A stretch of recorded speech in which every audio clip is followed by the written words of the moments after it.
All right, we're calling the meeting to order. All right. And welcome to the January 30th work session. And would the clerk please call the roll? Mayor Gupton, Here. Mayor Pro Tem Vance, Here. Councilmember Matthews, Here.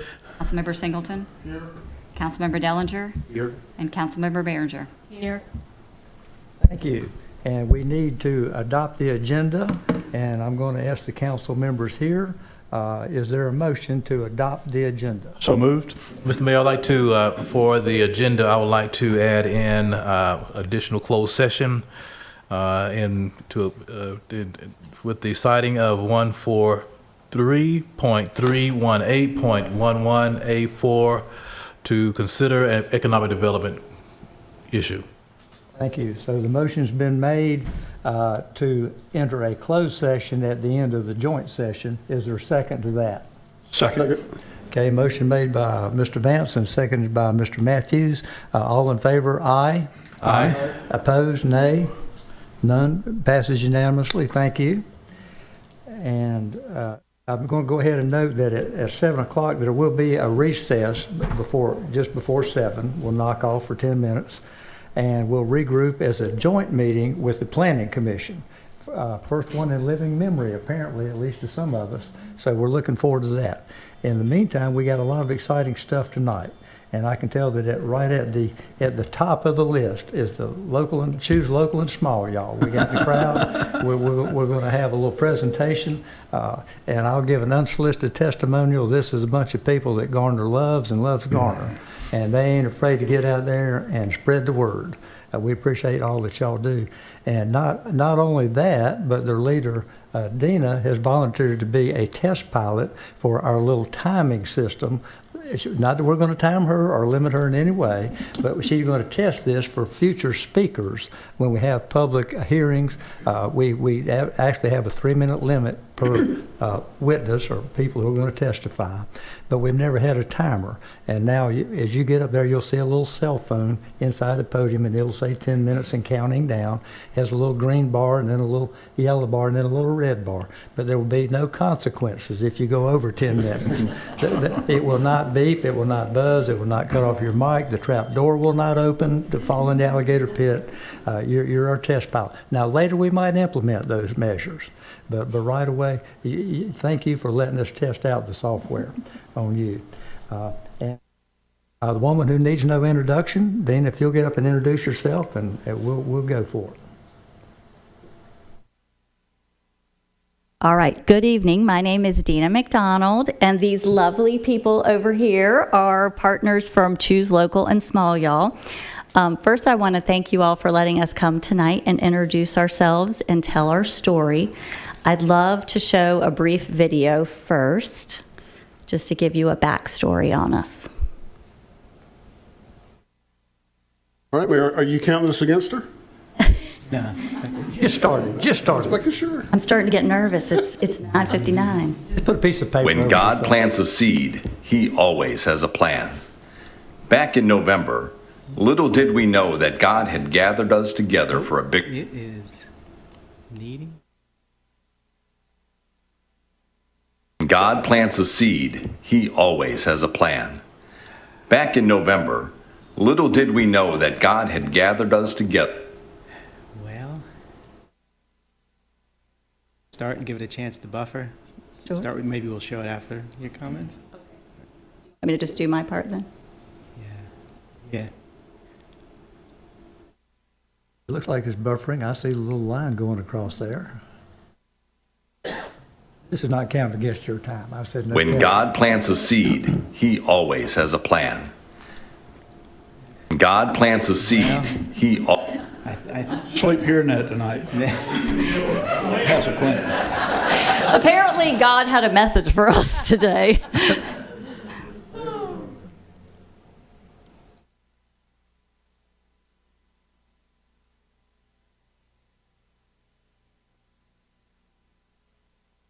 Seed, he always has a plan.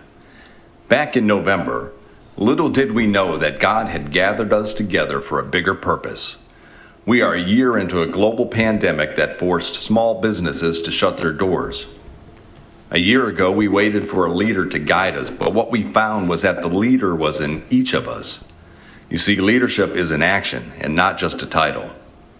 That was the moment our movement began.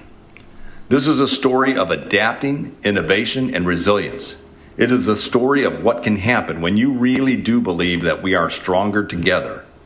We showed up for each other and for our community. We started the wildly successful Cash Mob movement, and each week the community got behind us. We had ribbon cuttings, and we celebrated business growth. We partnered with the Garner Fire Department to host a 9/11 remembrance. We launched a month-long fundraiser called We Choose Hope, which raised $25,000 for at-risk youth. We partnered with the Garner Police Department to collect coats for our neighbors in need. To try and bring our community together, we've started weekly and monthly prayer groups. We sponsored a restaurant rescue week to help our still struggling partners in the food industry. We put on a 5K race that raised $5,000 for Able to Serve and Special Olympics, North Carolina. February is about spreading the love. Have you seen the brand new Local Value Voices card that we launched? Never doubt what a group of struggling small business owners can do with the backing of an amazing community and a ton of heart.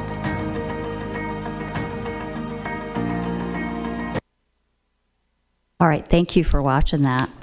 So Choose Local and Small Y'all is a small business alliance. It's made up of mom and pop businesses in and around the Garner area. Our mission is to advocate, support, and promote local and small businesses while serving and strengthening our community. The Uniform Code of Military Justice specifies court-martial for any... That's coming out Is of this Rick's. a test? I feel like this is a test That's for coming me. out of Rick's time. You're okay. That came out of Rick's time. Oh, goodness. We actually have 3 parts to Choose Local and Small Y'all, which is otherwise known as Classy. You'll probably hear us say that, so just to clear that up. One of the parts is our Classy partnership, and that is the group of our small businesses. We went from 30 back in 2020 to 97 that we have as of today. Keep in mind, we don't go out and recruit new partners. Basically, people reach out to us and want to be a part of it when they see what we're doing. So our growth is truly organic. We also have Classy News, which might be just a slightly irreverent local news channel that we use to promote our business partners and to help use our influence to help market local events. A lot of those are town events that we market. If you haven't noticed, we do cover most town events and attend them, and we cover them through photos and videos. Lastly, we have Classy Service, and this is the branch that we use to strengthen and support our community. We have raised over $100,000 for charity since we started back in 2020. Our latest efforts is our Strengthen Our Schools campaign. And one of the initiatives in which we adopted Avisboro Elementary School is called the Hoot Hoot Hooray for Monday. I don't know if you've seen that yet. It's pretty fun. Basically, we are a local hoot and holler squad that comes and cheers up the kids on Monday mornings because nobody wants to be there. We met with the principal and they had an attendance issue, and so this was our answer to try to combat that. We want to thank the mayor, Buddy, and we also want to thank the police department who attended our very first one. The kids loved it, and I will say that the police department has never missed one. They've attended every single one, so we're happy about that. Speaking of the Garner Police Department, we are so grateful for their partnership. We have worked on so many initiatives together, we can't even count. We definitely love working together with them to enhance our community.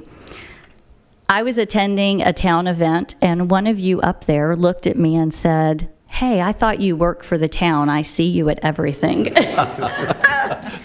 I can't tell who said that. As flattering as that was, I don't work for the town. And Classy is out there promoting Garner all on our own and all at our own expense. And we deliver our motto, which is to lead and to serve. Classy is not part of a division or a part of the town of Garner. We're not a division or a part of the Chamber of Commerce. We are a grassroots group who are the voice for small business. And what we want from you is for our voice to matter. In decisions that you make for this town, we want you to consider the impact that they will have on small businesses. We hope that our mission for business and this town can align. We would love to work together to advocate and support small businesses as well as serve and strengthen our community. We thank you for your time this evening. Feel free to reach out to us if you have been inspired to align with our efforts. And remember to always keep it classy. Thank you. It's okay if you applaud.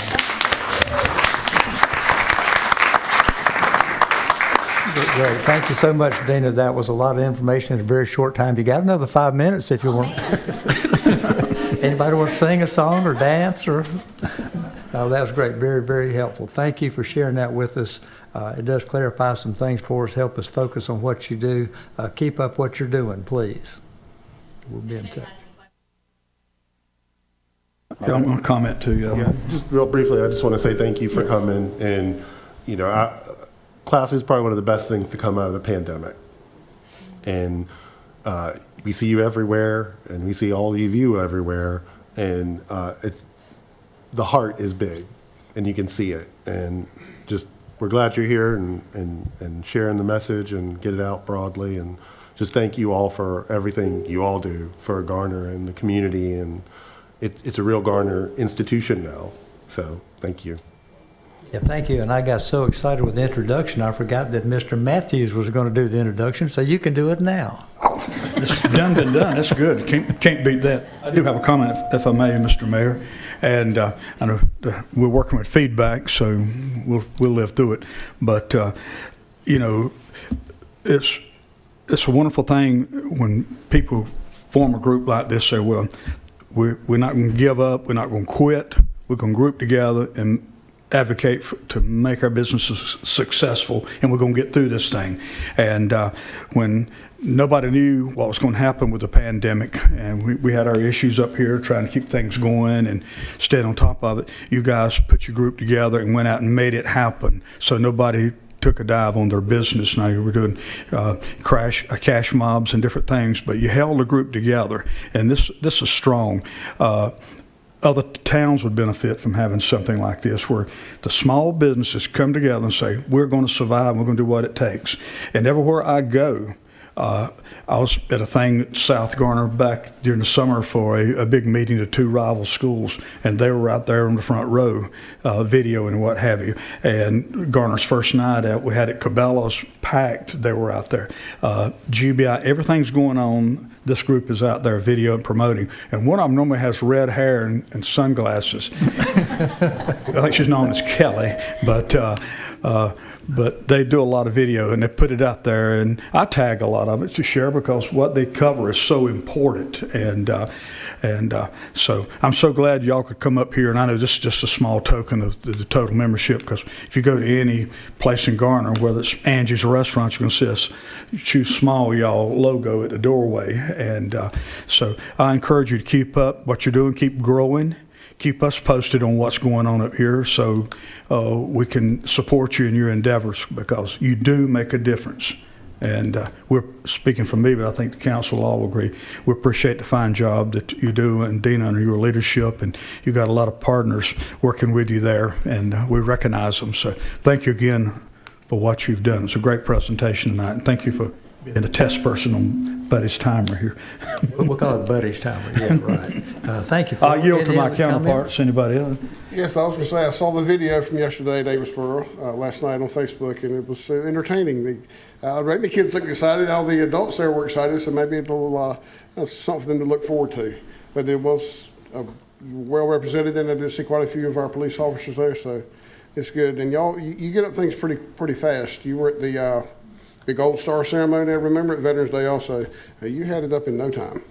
So that's great. It's greatly appreciated when people can see that who couldn't go and attend. So thank you all. Thank you.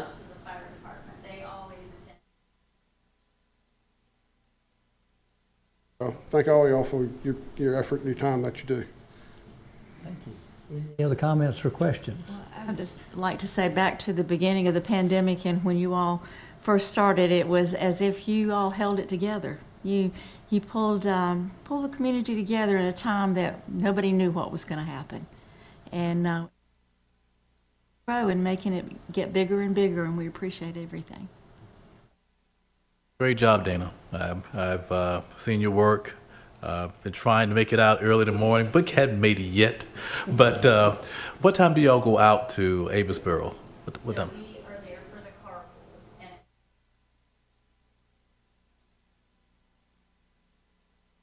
And 8:45. I'm putting it down. So hopefully I'll be able to join you all one morning and have fun with the kids. Yes, but continue with the great work.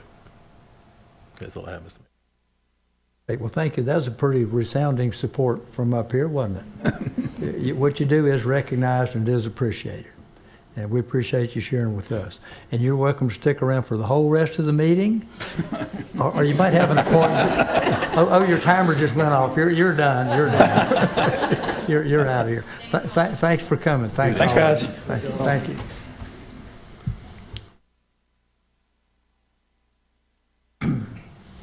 Next on our agenda tonight is a presentation on total personnel reward strategy enhancements. And we're going to recognize Sabrina McDonald to tell us about that. And then we'll have a chance for questions, observations on that topic.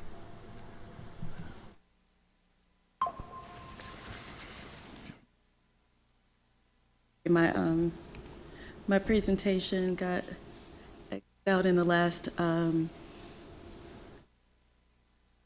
presentation, so just a moment.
Discussion reports, of course.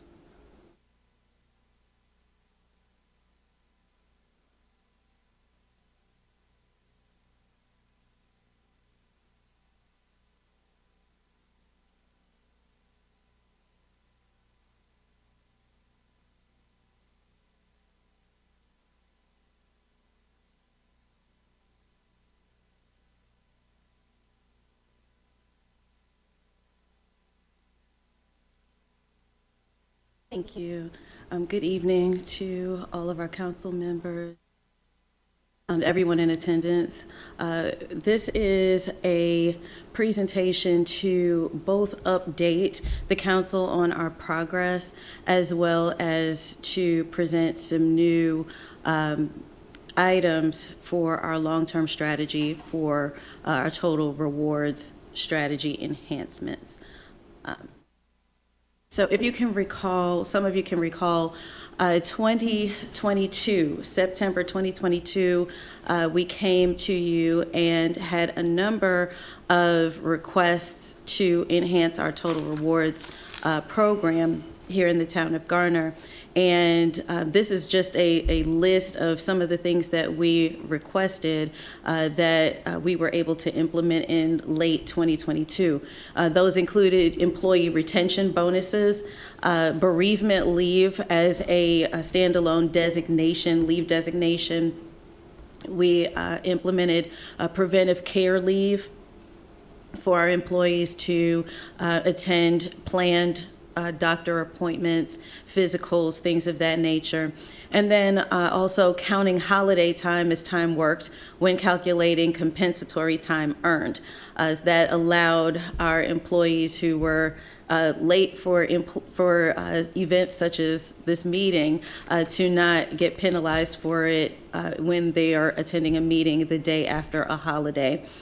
We increased our compensation time cap to 56 hours from 40 hours to allow more time for its use. We modified the council meeting schedule for July and January. We changed the council meeting time to start at 6 p.m. and we allowed resident fees to be given to our employees for parks, recreation, and cultural resources programs and rentals.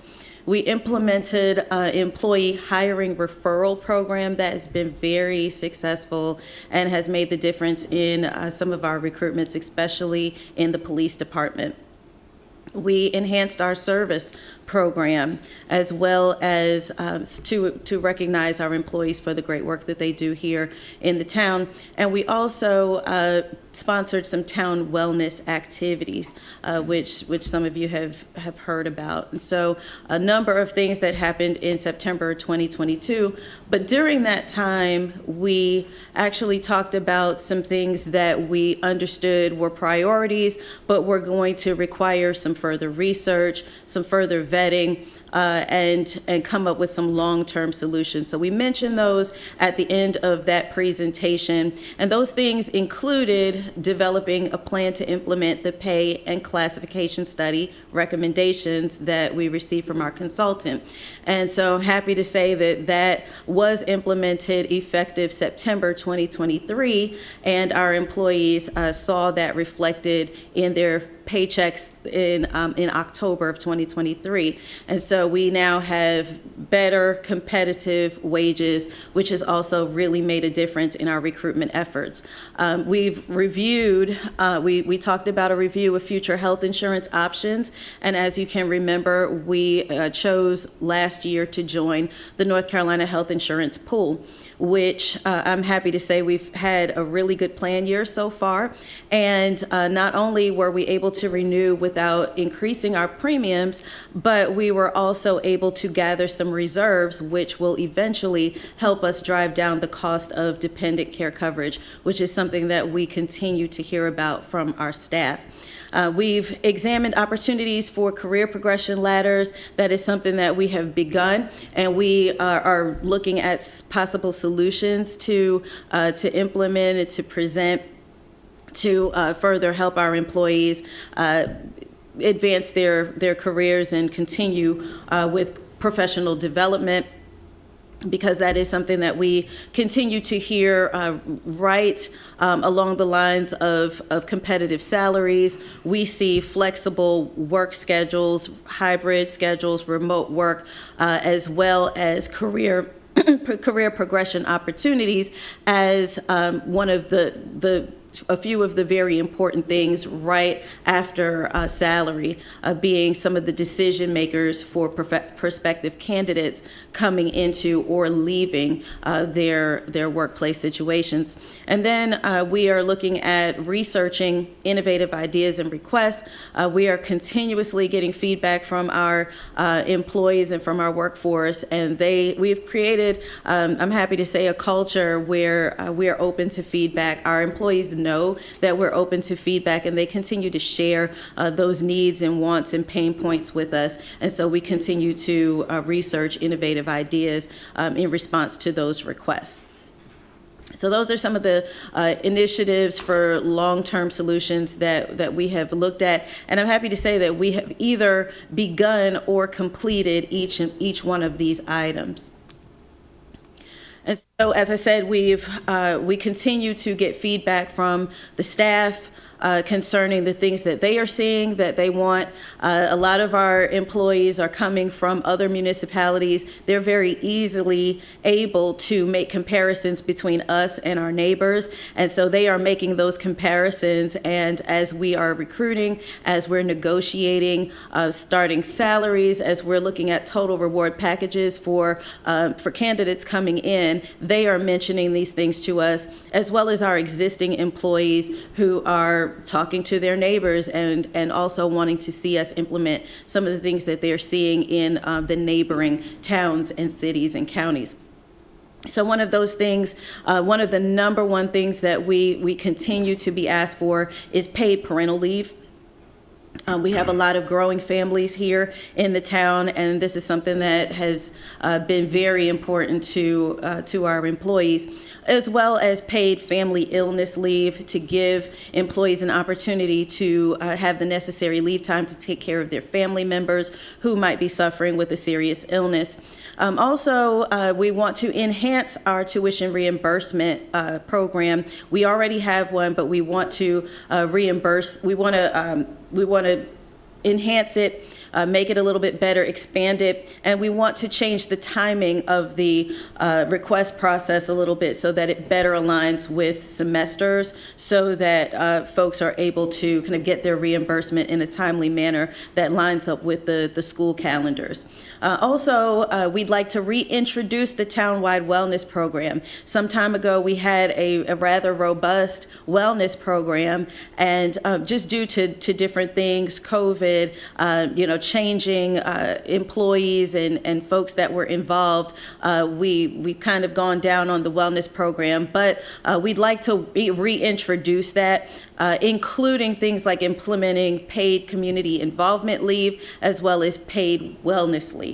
And so we're seeing that in some other areas as well. We'd like to introduce that as part of an overall town-wide wellness program, as well as providing training on the town's teleworking and flexible scheduling policy. We do have a policy. We found that it has been underutilized, and so what we'd like to do is reintroduce it to the town and possibly enhance it so that folks know that it is available and encourage them to use it. So the paid parental leave, we are looking at up to 6 weeks of paid leave for the birth of a child, placement of a child for adoption or foster care, or placement of a child for legal guardianship. So this is something that we're seeing a lot of our neighboring municipalities have done over the last 5 to 7 years. And so fortunately, we have been able to take a look at a lot of those policies that they are now coming back and revising because they are addressing issues, they've made observations, and so we've had the benefit of being able to see their original policies as well as these recent revisions and craft a policy that already addresses those things in advance. So we're looking at 6 weeks of paid parental leave for our regular full-time employees, as well as paid family illness leave, which would give an additional 3 weeks of paid leave to care for an immediate family member with a serious health condition. Again, that would be for our regular full-time employees. And just to name a few, we have seen the city of Greensboro, we've seen the town of Apex, town of Chapel Hill, town of Carrboro, just to name a few, town of Morrisville, who already have policies that have been implemented, tried, and revised, and are doing quite well. So we're taking some information from those municipalities and sort of modeling a new and improved version of those policies, since we can learn from their mistakes.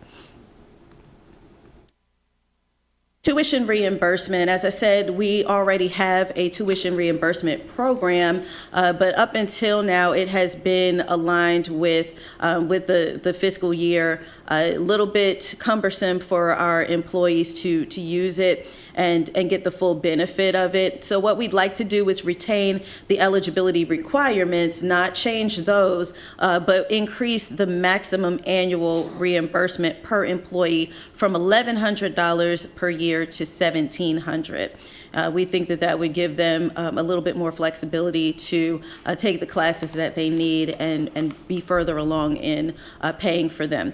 Also, we'd like to have an application timeline to match the school registration calendar instead of the town's budget schedule.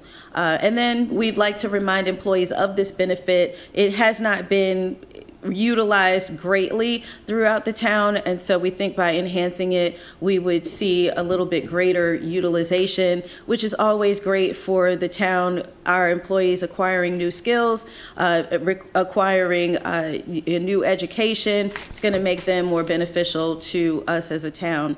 And so we'd like to remind them of it and encourage them to use this benefit. So, as we stated, we'd like to reintroduce the wellness program that used to be in existence, but newer, better, and greater. So paid wellness leave, as we mentioned before, that would be 2 work days per fiscal year that the employees would be able to use for any kind of wellness activity, things that aren't necessarily covered by an insurance or medical insurance program. We would like to introduce that. This is also in line with what Wake County is providing, as well as the paid community involvement leave. They are also offering this benefit at 16 hours per fiscal year. So that's paid community involvement leave to volunteer at a number of organizations, particularly ones that exist here within the town. They would have the opportunity to take this time to participate in. Also, reintroducing the wellness committee. So that they would coordinate health fairs, routine screenings, stress management programs, wellness challenges, nutrition counseling, and the like. We actually have some access to assistance with this wellness committee and the wellness program through the North Carolina Health Insurance Pool, which we are already a part of at no additional cost to us. And so we'd really like to be able to utilize some of those services and help with coordination, as well as some of the screening and education programs that they offer. And also, to keep our employees healthy, gym membership reimbursements at $20 per month. That would get them at least, in some places, it would cover their entire membership. In other places, it might go toward something like personal training or some other kind of health activity that would promote fitness. As far as the telework and flexible scheduling policy, what we'd like to do is reintroduce the policy. What we found is that a lot of employees don't even know we have a policy, and so they are underutilizing it. Others know that it exists, but are not sure whether it's okay to use it. And so what we'd like to do is refresh it and reintroduce it to newer employees while reminding existing employees that they can take advantage of this flexible work policy as well as telework.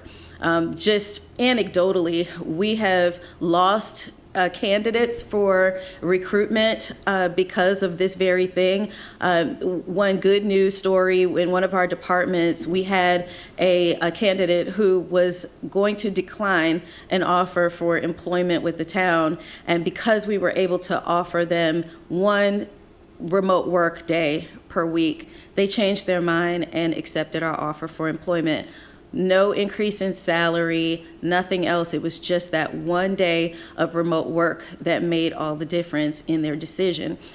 So we also have had the opposite. Unfortunately, I experienced that myself, having the opposite outcome. I lost a candidate because we did not have an already established remote work schedule to offer them. And so really promising candidate, but it made the difference. They were not asking for any more money, but right up against the salaries, flexible work options is one of the things that we continue to hear about as a decision maker for recruitment. So it does impact our recruitment efforts. So encouraging leadership to accommodate the policy where feasible and model utilization where possible. We want them to model the way so that our employees understand that it's okay to participate. We also want to provide training on existing technology. We have tools within our access right now that sometimes we just don't know about or we're not utilizing well enough that would make it very easy for us to have a flexible work situation for most of our employees. We understand that everyone cannot work from home, and we would like to explore some other flexible work alternatives for folks who are mandatory on site. We're not looking to leave them out. There are some things that we can do to make the workplace more flexible for them as well. But overall, we'd like to refresh the policy, reintroduce it, and remind our existing employees that it is available. So these are the enhancements for consideration. We'd like to look at these for fourth quarter of FY24 for implementation. That would include the paid parental leave, the paid family illness leave, the tuition reimbursement enhancement, the paid community involvement leave, as well as the paid wellness leave. So those are the ones that we're looking to implement within this fiscal year. And then future benefits that are under review, we are looking at for FY25 consideration, the new performance merit system. If you remember when we implemented the pay and class study recommendations, we paused our merit program so that we could pay for those adjustments, as well as take a moment to reimagine it, come back with a new plan that is more in alignment with current market and what we want to do for our employees. So we'd like to look at that for FY25. Also, annual salary market adjustments to help us remain competitive between pay studies and remain competitive with our neighboring communities. We'd like to implement an annual salary market adjustment, as well as supplemental pay adjustments. During the time that we did the pay study with our full-time regular employees, we implemented for them, but we still have recommendations for our supplemental employees, and we'd like to take a look at a strategy to address adjustments for them according to those recommendations. Also, enhanced health insurance options. We have, as I've said, done really well with our decision to join the North Carolina Health Insurance Pool, otherwise known as NSHIP. But we'd also like to take a look at some of our ancillary services, dependent care cost reduction, of course, through the accumulation of reserves through NSHIP, as well as looking at some of our other benefits such as dental and vision coverage. And we'd also like to look at the possibility of having first day coverage. It makes a difference in when our employees are able to begin employment with the town. Some of them have had to delay their start because of the timing of eligibility for coverage. So we'd like to explore the possibility of first day coverage for our employees. Also, long-term care insurance is something that could be beneficial to our employees, and we'd like to be able to offer something along those lines in FY25, as well as pet insurance. You might be surprised, but it's something that we do get asked about frequently by employees that we're making offers to. Pets are expensive, and vet appointments are expensive as well. And so anything that we can do to help drive down those costs for our employees, we'd like to explore the possibility of doing that. At this time, I'd welcome questions.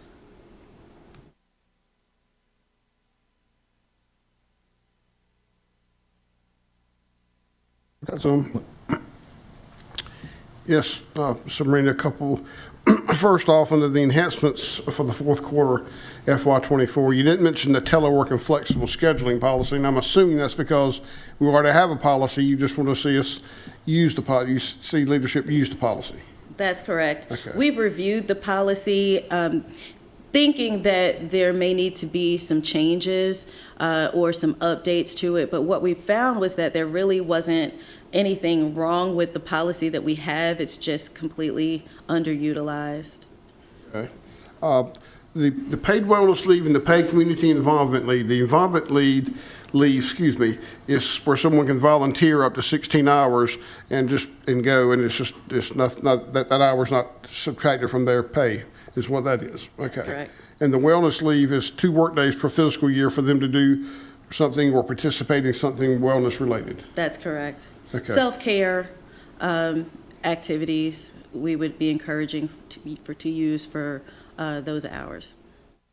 I want clarification on that. Okay, thank you.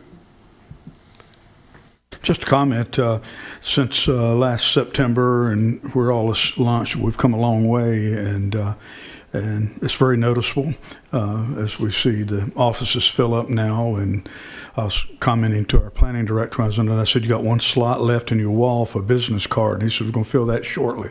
So, the pay and class study, obviously bring those numbers up. I think that was a good move, and appreciate the job that you're doing there and reaching out and planning outside the box. You know, it started then, but now we're looking at 25 and where we're going to go from there, and to maintain the caliber of the employees with a great advancement plan for them to move on up and go as far as they want to go. So as a comment, I think it's an outstanding job and that you and your team are doing, and the fact that you're taking input from employees, making suggestions, and that's a hard barrier to break sometimes, but apparently you have broken that and they're giving you feedback. So good team effort. I think we're moving in the right direction, Mr. Mayor.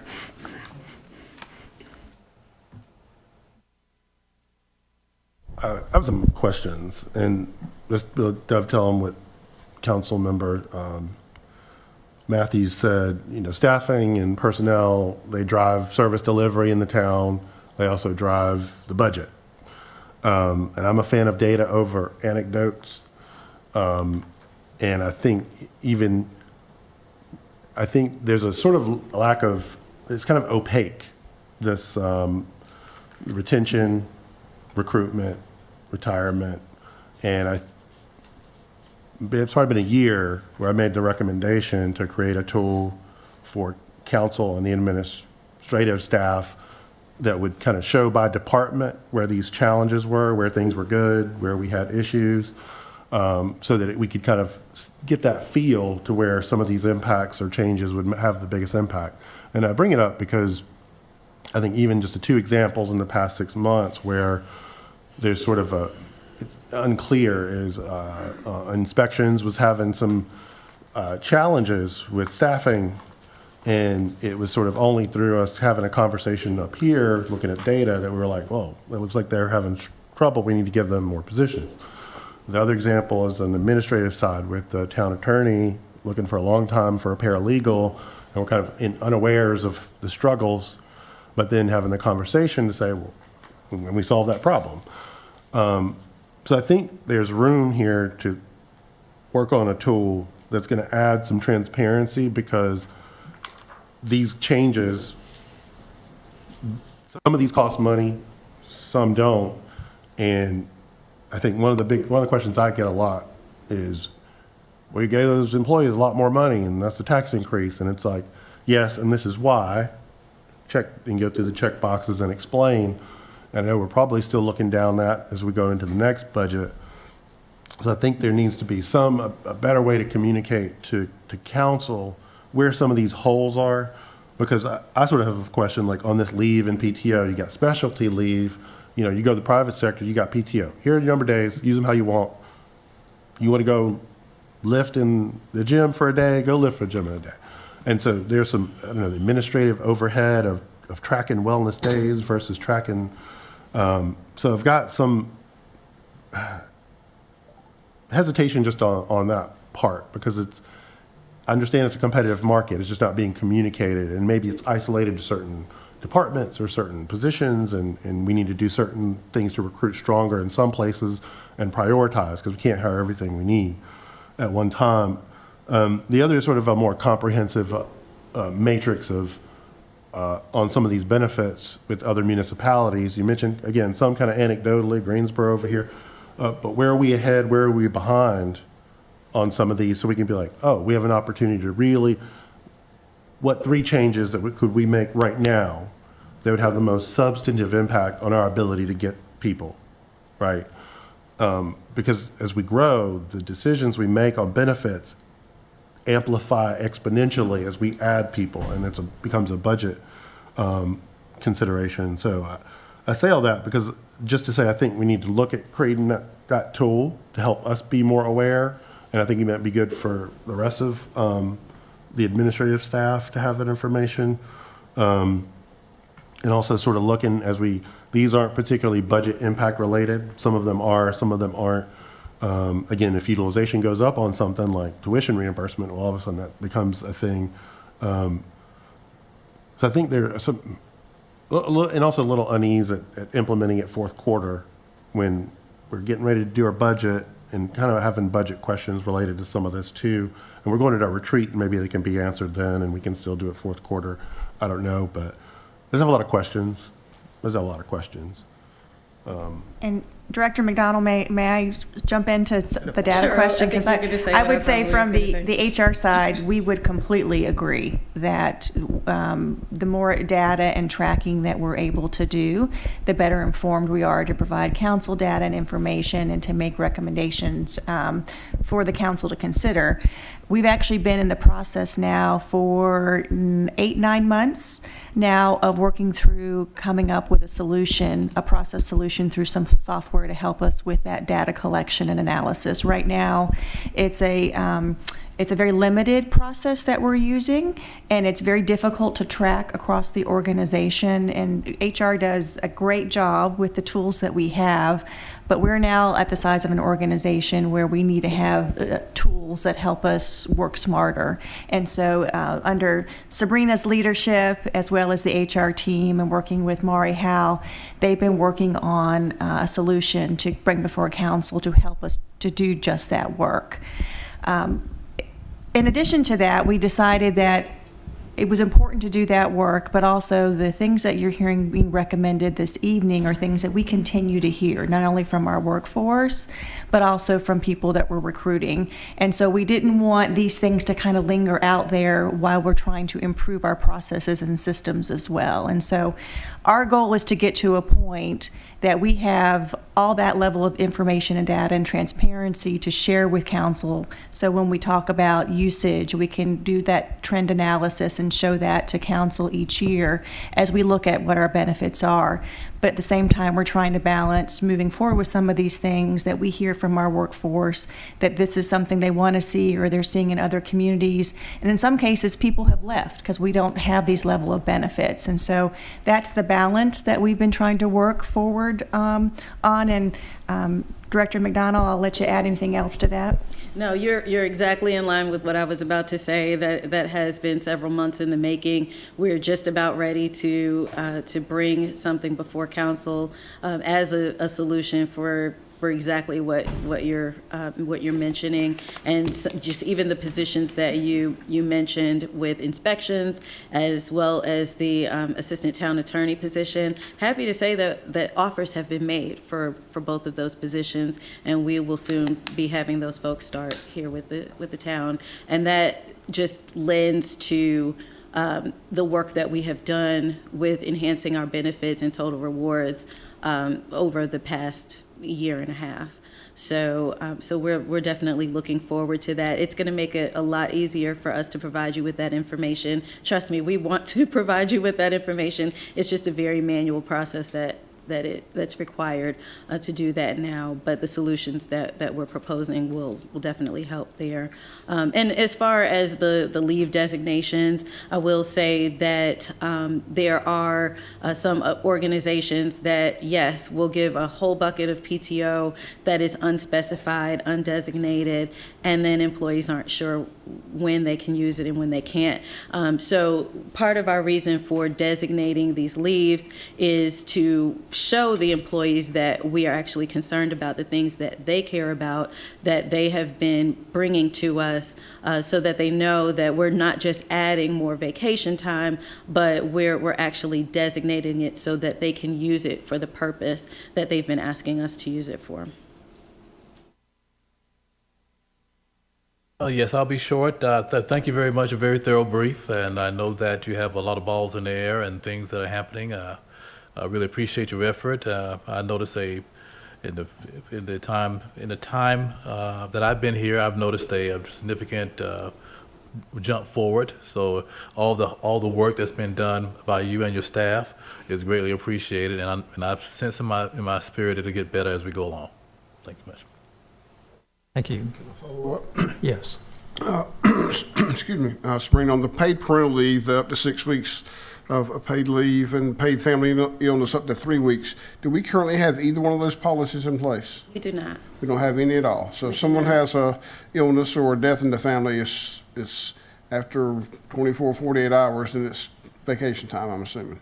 Yes, folks, right now, so these policies would run concurrent with Family Medical Leave Act. And so whatever they get approved for, they would have that time protected, but right now they're having to use accrued leave to cover and pay themselves during the time that they're out. So this would pay them from essentially a designated leave bucket where they would not have to use their vacation and sick leave or comp time in order to remain paid during the time that they're out to either become a parent or to care for an immediate family with a family member with a serious illness.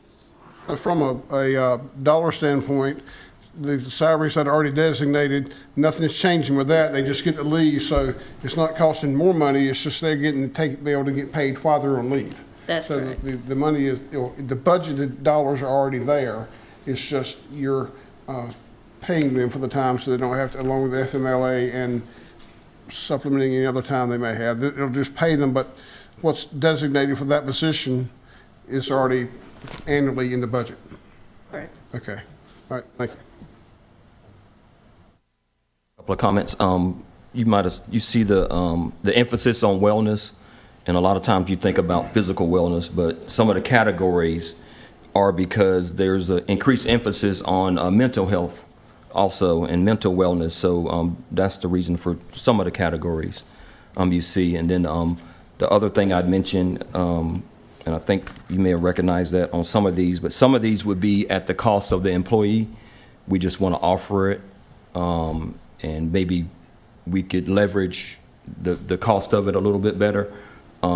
Like pet insurance, for example. A lot of folks have kids, some don't, and sometimes the pets are their kids and really close to their pets. So just offering things like that as a benefit doesn't cost the town anything, just a little effort to offer it. So, as well as the supplemental long-term care. One last question, in terms of the Q4 implementation, what's the timeline needed to make that happen? So we would be working with our finance department to designate these leave buckets within our payroll systems, our time and attendance systems. So really, we would be working with them on an established timeline to give them enough time to develop these pay codes. So that would really be the determining factor in our timeline. But really, just as much time as they need to get them entered, we would then be ready. And we would, be developing or finalizing the proposed policies as well. So it really wouldn't take a very long time. I say because just for me personally, I'd like to see a little bit more on the other stuff you're working on. And then maybe put on a consent agenda for like the second meeting in February, since it's next week is this one. Just to have a little more information, and so that information can also be shared with the public as well. That's why I asked the timeline question. I'm in favor of it, but also want to get a little more information attached to it. And just want to make sure you also have time to do it once we approve it, so. Yes, those are excellent questions, excellent comments. I just want to go on record as saying the thing that makes Garner great is great staff. And we have to do what it takes to retain and recruit the greatest staff. There's no question about that. And it boils down to benefits, or it boils down to compensation, whether it's salary, whether it's time off, whether it's additional benefits. They're coming to work because that's what they need. I commend what you've done, great information gathered here. I'm glad to see you want to take a renewed interest in the flexible scheduling and the telework. The policeman can't telework, the fireman can't telework, but there's a whole lot of folks here that can and can do it effectively. So I'm very much in favor of educating the people and making that available as is appropriate for the team and for the individual. That can make, as you pointed out, that can make more difference than another few dollars on the salary. If they can have a day or two working remotely or whatever it is, or if they can come in a little later, leave a little earlier, those are key things that don't generally cost us money. As Mr. Dellinger referred to, or I think Ray also did, that's the 3 weeks paid leave for family serious health. While that money's already in the budget, if someone's out 3 weeks, someone else is doing their work and not taking their leave, so there is some cost to that, and I think we have to keep that in mind. There is some real cost. We need to think about that. I also have a little bit of concern. I do like the idea of paid time off, and you can use it for your family if they're sick. If you don't have a family, you want to use it to take your pet to the beach for a week, that's okay too. I love the wellness stuff, that's great. Mental and physical, we got to encourage that. The tuition reimbursements, that's great. Making them better workers here and things they'll remember. So a lot of great things here as well. Really appreciate what you're doing. I guess my question is, at this point, we probably would be making a motion for several different options that could be done. I see there's some idea, some suggestion perhaps from staff that the council go ahead and approve these things to start implementing in fourth quarter. There's other options to think about it more, study it more. So I guess I'm just opening up the floor for a motion concerning these increased benefits.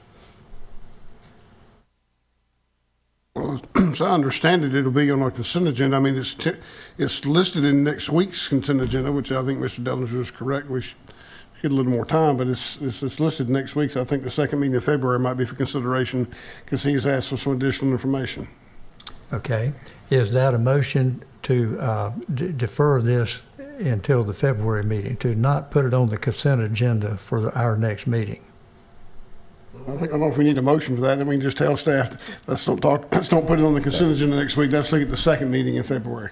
We'll take all the comments and questions and put together some additional information for council, and we'll work to get it on the consent agenda for that second meeting in February. So that gets everything approved in February.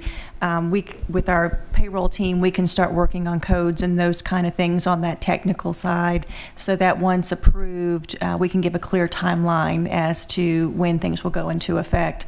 Believe it or not, we're already getting questions from staff of when things will be effective, and so we told them we're targeting fourth quarter for this fiscal year, knowing that we're also working on some other suggestions and recommendations for FY25. So we'll work with the HR team to put together some additional information and detail, and then put together the consent agenda item for that second meeting in February.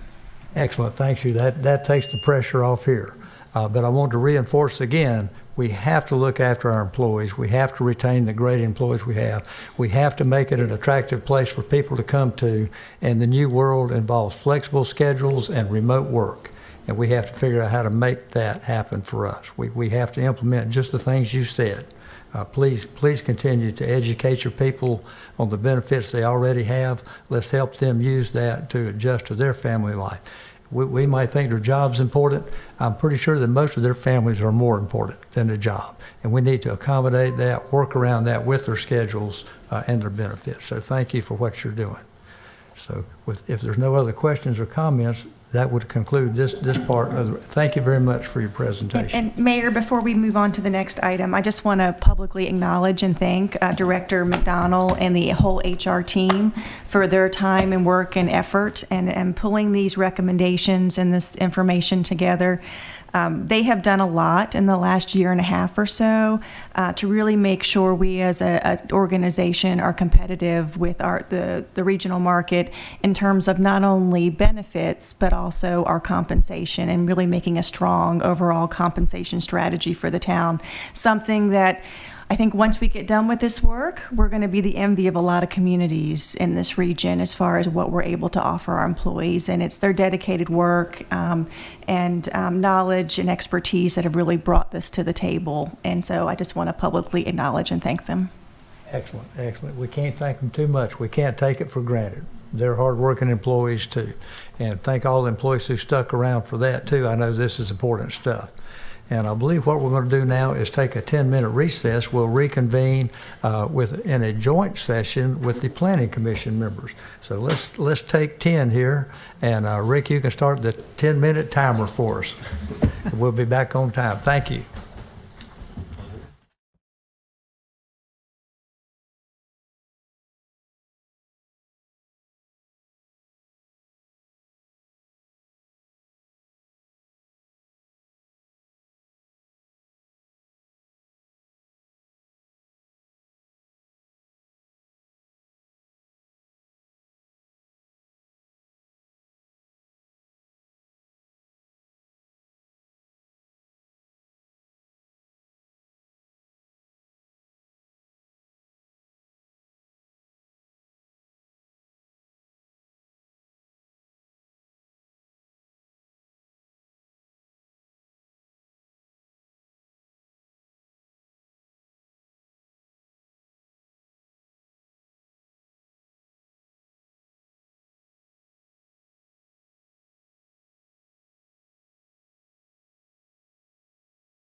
And we're back in session. Here we go. Wow, we have a whole new group of faces out here. Fantastic.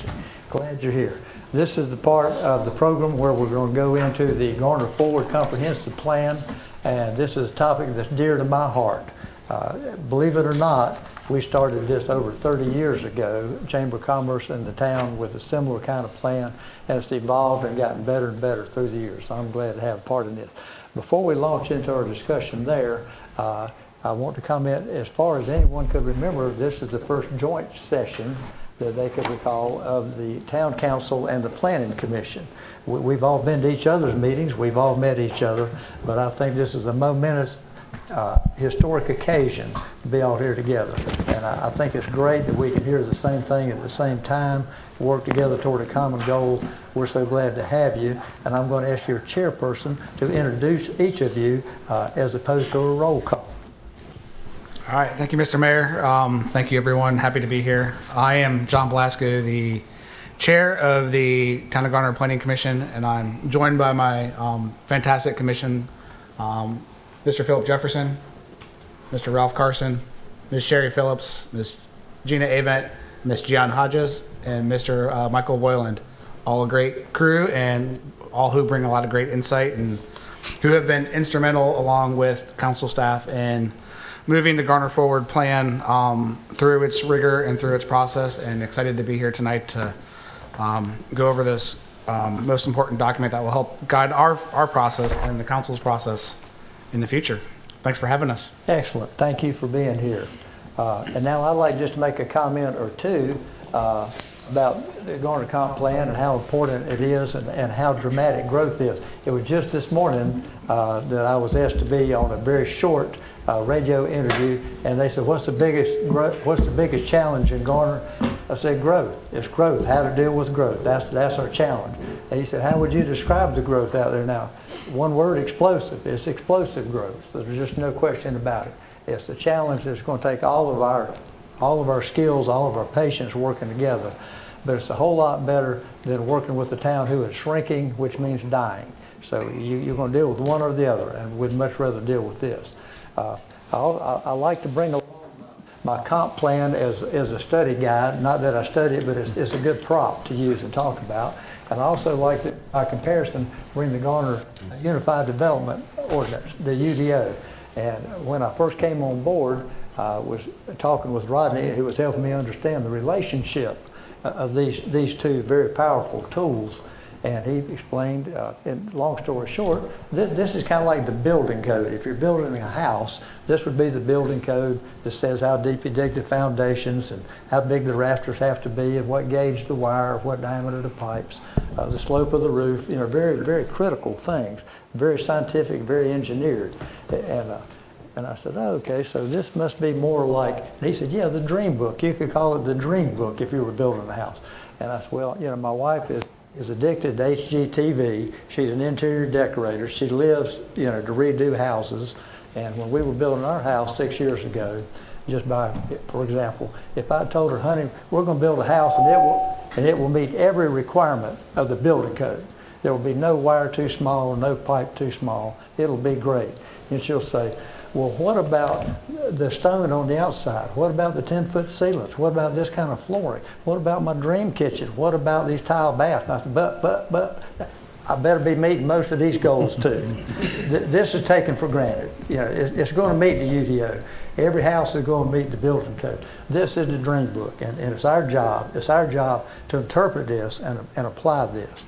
And I want to also give a big shout out to everybody who's been working so hard on this. There have been a whole lot of people over the last 2 years bring this up to speed.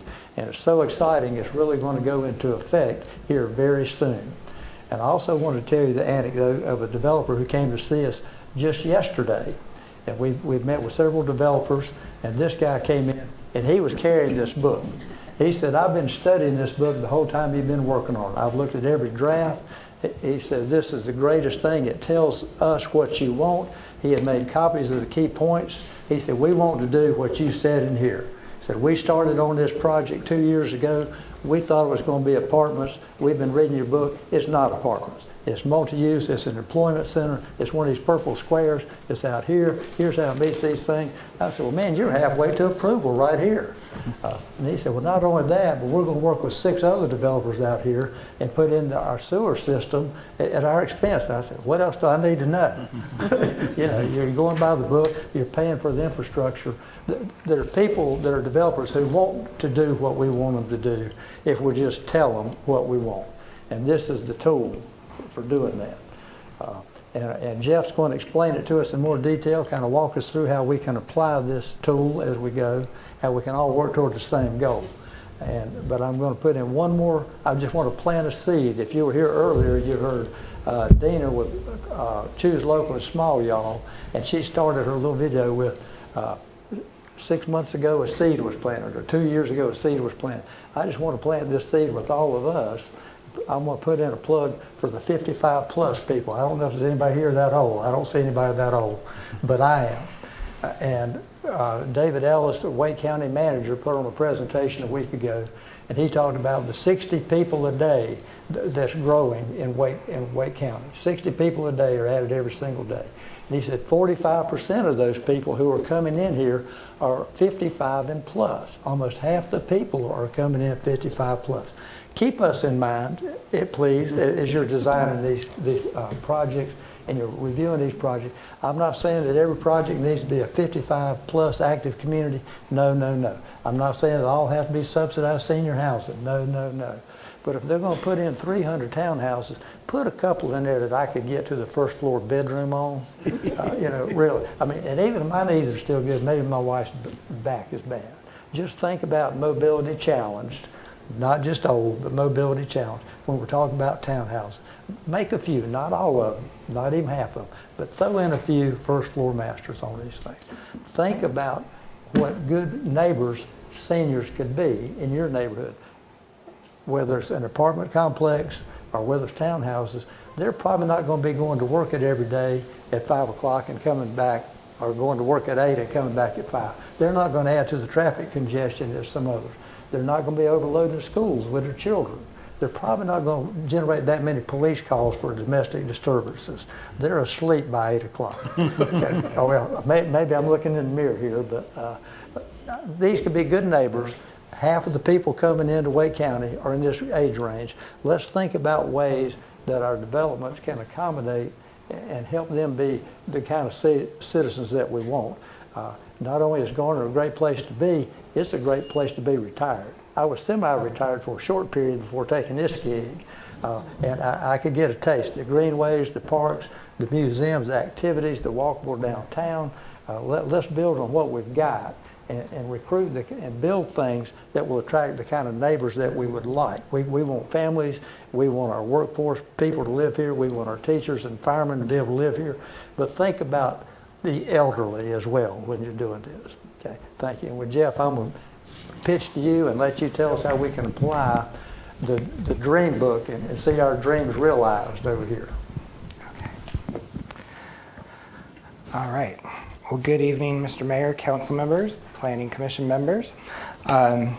Good to have you all here. And we're rapidly approaching a day that I know many of y'all have been anxious for. I can only reiterate that we as staff have been eagerly awaiting this as well. You know, we've got the UDO rewritten. We've still got some work to do on that now that this document has been adopted. But at least a lot of the UDO rewriting in the past was done with some of this in mind. So hopefully that won't be as heavy a lift coming around here in the future. But this really gives everybody a chance to reset. And so staff is very excited about this. The new staff especially have been looking forward to this. You know, the new UDO, this comprehensive plan, much easier, I think, for we as staff to digest and comprehend. And we've probably got one other major piece left to go, and that's to get our transportation plan consolidated and reworked kind of into this whole format. But you'll also see just some very subtle things. We're going to be reworking our staff reports. We're adopting the new PowerPoint, just all sorts of little things that kind of go along with it, but just kind of serve to reemphasize that, hey, we're in this new phase now. The 2023 Garner Forward Plan is our plan. And so we've really been focusing here in the last month and a half, along with our electronic plan review, which many of you have heard about, that and figuring out how exactly to best try to use this document going forward has been our focus for pretty much the last 6 to 8 weeks. So I'm here to just kind of present to you tonight where we feel staff can be using this document and hopefully communicating to you all and to the public in a clearer way. It's not really changing what we're doing, but we have relied in the past much more on narrative summaries. But we hope to be able to give you a tool that, one, kind of gives you a quick high-level overview that's hopefully easy to understand, but then also give you the resources to really drill down and dig in if you want to see where we kind of landed on individual things. So like I say, it's not really a change in how we work, it's just a change in how we document our work and then have something that hopefully is useful to y'all to see how we got to where we did. So just a little bit of a recap. If you remember back on July 10th, we actually started this whole process just a little over a year and a half ago. Initially, we talked about last year's council retreat and really trying to make a lot of progress on this plan to inform some things that were discussed at last year's council retreat. And we largely met that, at least with what we needed to get done at that time. So, what was originally envisioned to be a 6 to 8 month process at the outside, which was certainly very aggressive. We took our time here at the end to make sure that we got things right. And so back on July 10th, that's when the Planning Commission, you all did your review and endorsed it with some amendments. We did bring those amendments back to you in August, just so you could see how those were working. And then we went to the council and worked through some more amendments and little fine tunings here and there. And ultimately on November 21st, we got this document approved, again unanimously by the council, with an effective date here coming up of February 16th. So one of the things, you all now have your own personal copy of the adopted plan. So staff went through and cleaned this up a little bit. We put the adoption date down at the bottom. You see the note about the ordinance that did the adoption and effective date on the inside cover. And then we cleaned up all of the final edit marks that were in version 4. We also found a few little page references here and there that we were able to correct before we went to final printing. But certainly if you do see anything that looks unusual, feel free to let us know so we can fix for future printings and we can get you page replacements. But this should be good to go. And again, this is your very own copy. And again, just a reminder that February 16th is the effective date. So February 20th will be the first council meeting at which we might have a public hearing where this plan will get introduced formally for the first time. And then the first Planning Commission meeting will be on March 12th. So if there is a public hearing at that meeting on the 20th, you all as the Planning Commission could be receiving a case at your March 12th meeting that would also be subject to this plan. So we did just want to take a brief couple of minutes here just to talk about revisiting our roles. Ms. Jones, town attorney, has been working with me on this, and she did a wonderful job giving you that handout. I think both bodies got that not long ago, reminding you of the statutory requirements for both the council and the Planning Commission.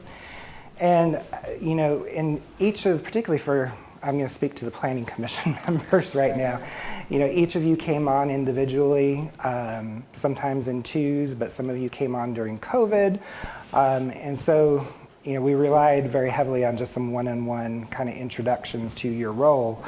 And I know that there's probably been a little bit of confusion on that, partially because, and I'll take some of the the blame for that, so to speak. With the rewriting of 160D, there was clearly a different emphasis put on your role by the state legislature.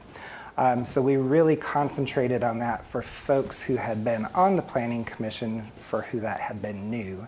And so for some of you who came in new, you probably heard us talk about that requirement very specifically, that there is now an official requirement for you to make a statement about the consistency of a project with the plan.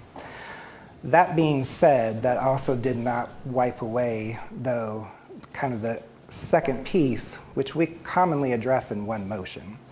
But I did break it down here just to kind of serve as a reminder that there is the written consistency part, but then there also is this ultimate overall recommendation.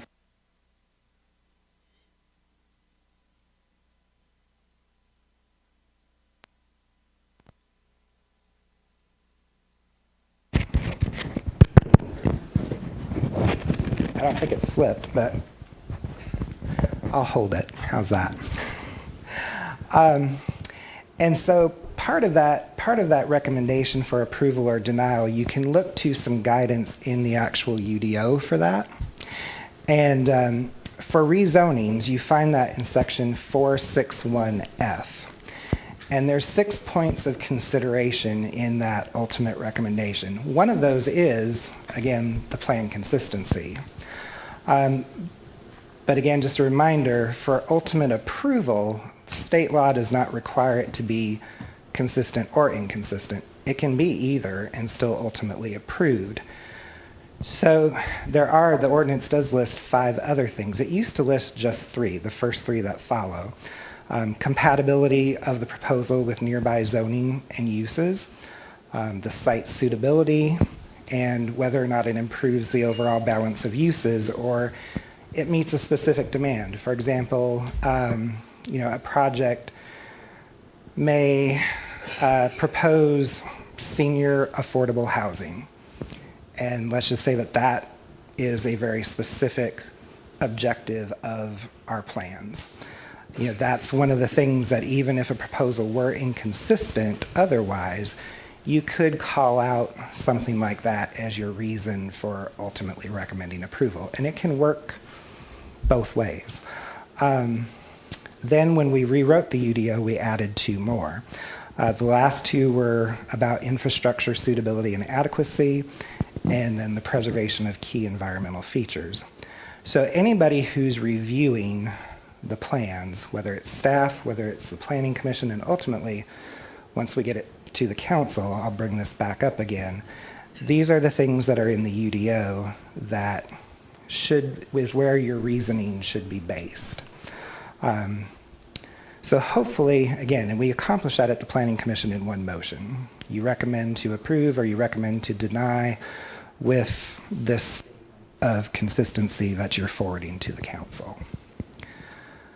So I'll just pause there. Are there any questions on that?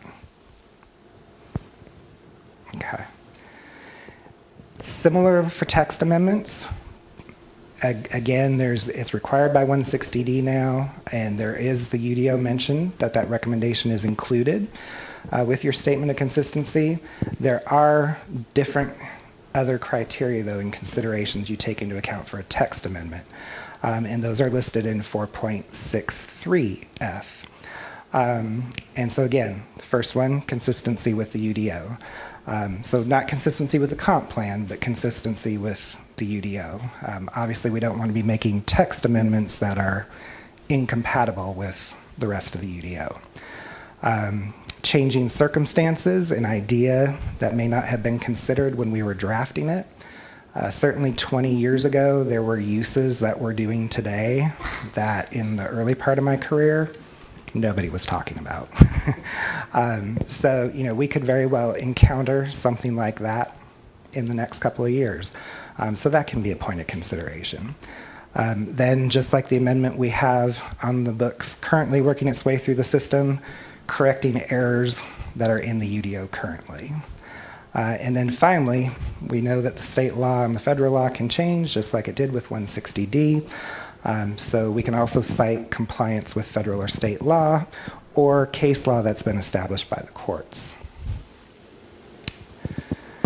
So again, just in summary for the Planning Commission, your decision should be based in reason and keeping the public interest at heart. Before we had 160D, most planning commissions and planning departments, that's kind of how the motions used to be worded kind of across the state, is that we recommend approval because this is reasonable and in the public interest. And you might put a couple of explanatory in why we think that. So that, like I say, hasn't gone away. You still want to keep that in mind. But because 160D did include the council requirement for a statement on reasonableness, just, reasonable. When we use the word reasonable with y'all, as the Planning Commission, we're using that very generally. So don't get that confused with the council's requirement to actually adopt a statement of reasonableness. Yeah. Yes. I think it actually would be helpful to remove that word reason from the Planning Commission deliberations, because our interpretation, when we see reasonable, we're reading it from our statutory requirement, and it looks like an evaluation of reasonableness. So I think it'd be helpful at the Planning Commission level to come up with a different word. And so it's I'm not sure what that word is. Yes. It would be helpful to make that change. Right. And so that standard vernacular all of a sudden became statutorily charged. Yeah. And we don't disagree as staff, but like you say, we haven't quite come up with what that word is yet. So I will leave that to everybody. If you have a good word that you suggest, please feel free. But at the very least, maybe for now, we can always be very sensitive to remind of that. But yeah, if we can find another word that kind of fits that and covers that, most certainly, I think that's a very good recommendation. And then, just for everybody's benefit, a reminder on the town council's role then after it comes out of Planning Commission.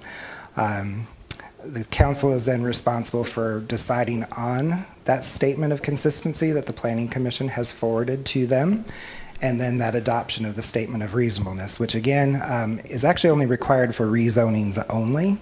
It's not required for text amendments. Text amendments, as we've found, tend to be a little harder to fit into that role.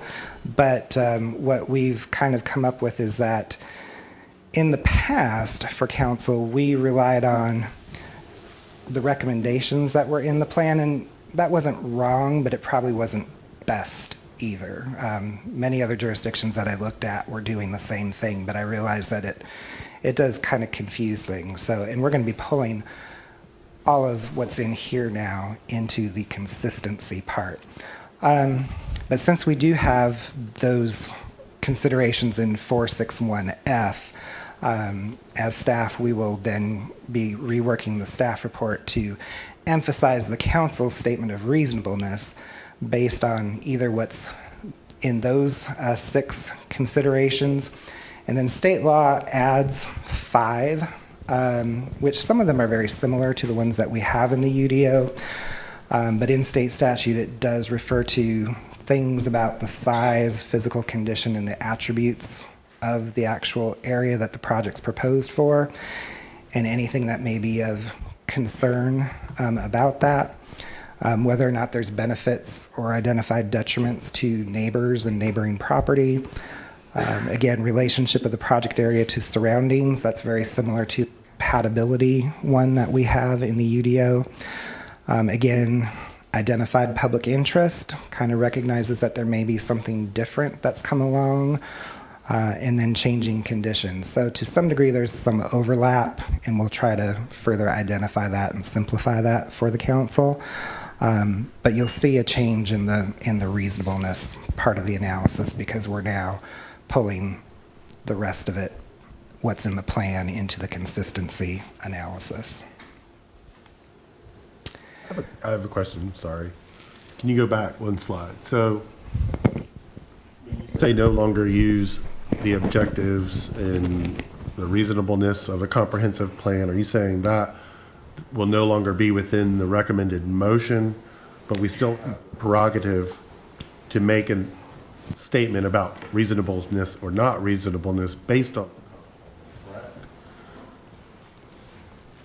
Yes. I just think it's use. Right. And so I guess I need to see what you're going to bring, because you have the long list of things. Yeah. Okay. Just in your motion worksheet where we had the red, yellow, green, and gray, Yes. it won't be that list because we're pulling that list Okay. into the consistency analysis. Oh, thank you. Does that make sense? It does.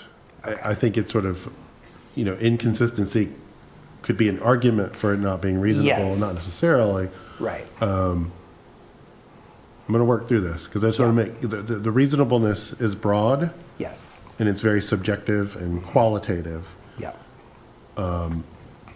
So we can talk through that more, but it's okay. Thank you. Yep.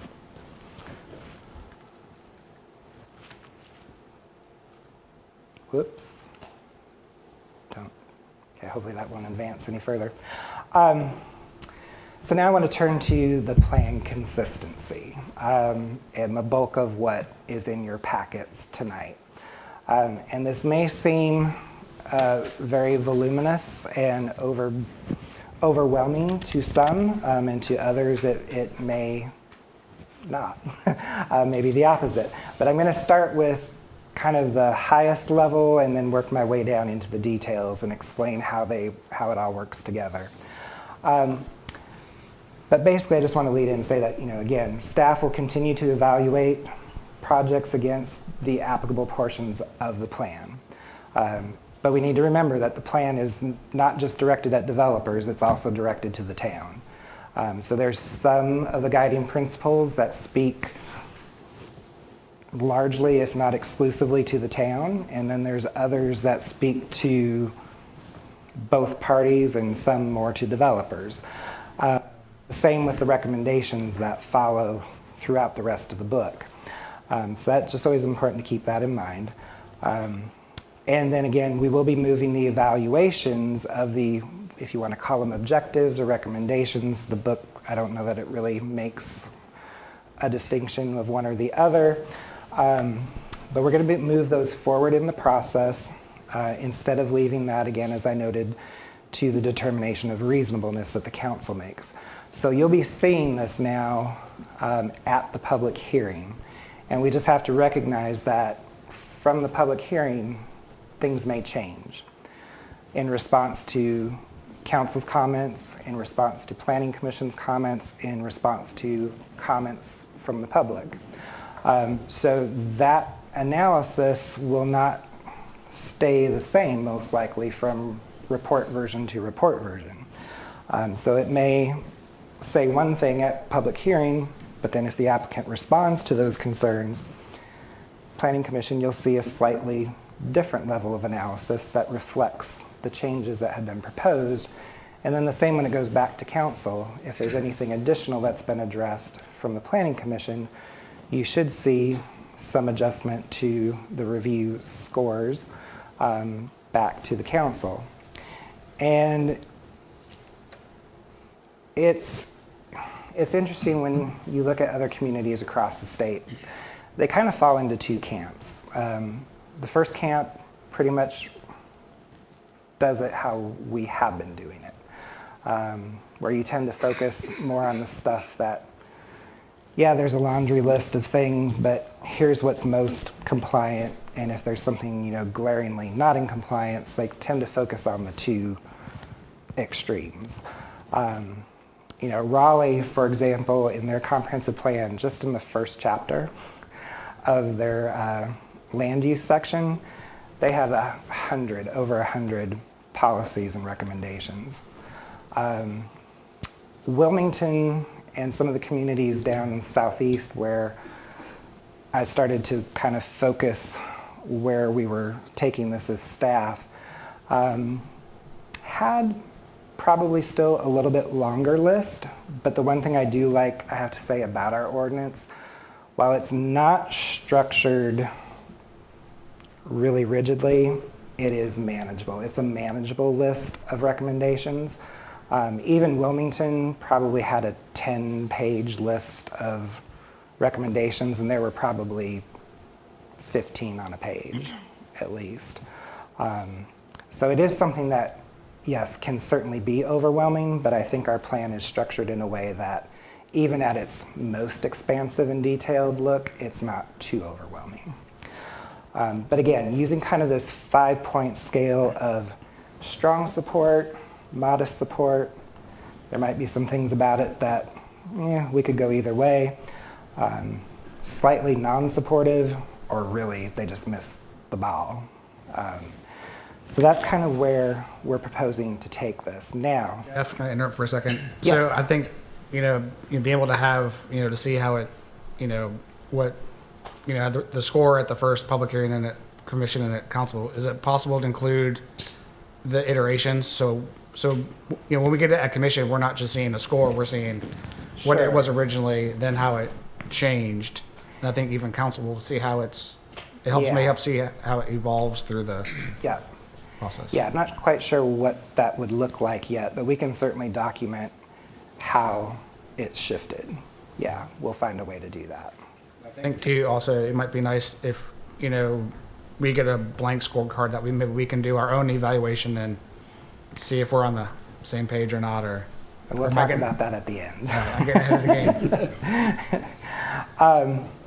But I've kind of called this the top level summary. So in working with staff, chapters 2 and 3 are really what it's all about right now. There is transportation, but we kind of feel that until we get the transportation plan redone and in a format that's more consistent with this document, it's probably still best just to kind of continue to analyze that part how we have been, as well as Parks and Rec, and I know Maria's online. Hopefully when we get around to redoing her plan for Parks and Rec department, we can start to wrap that in as well.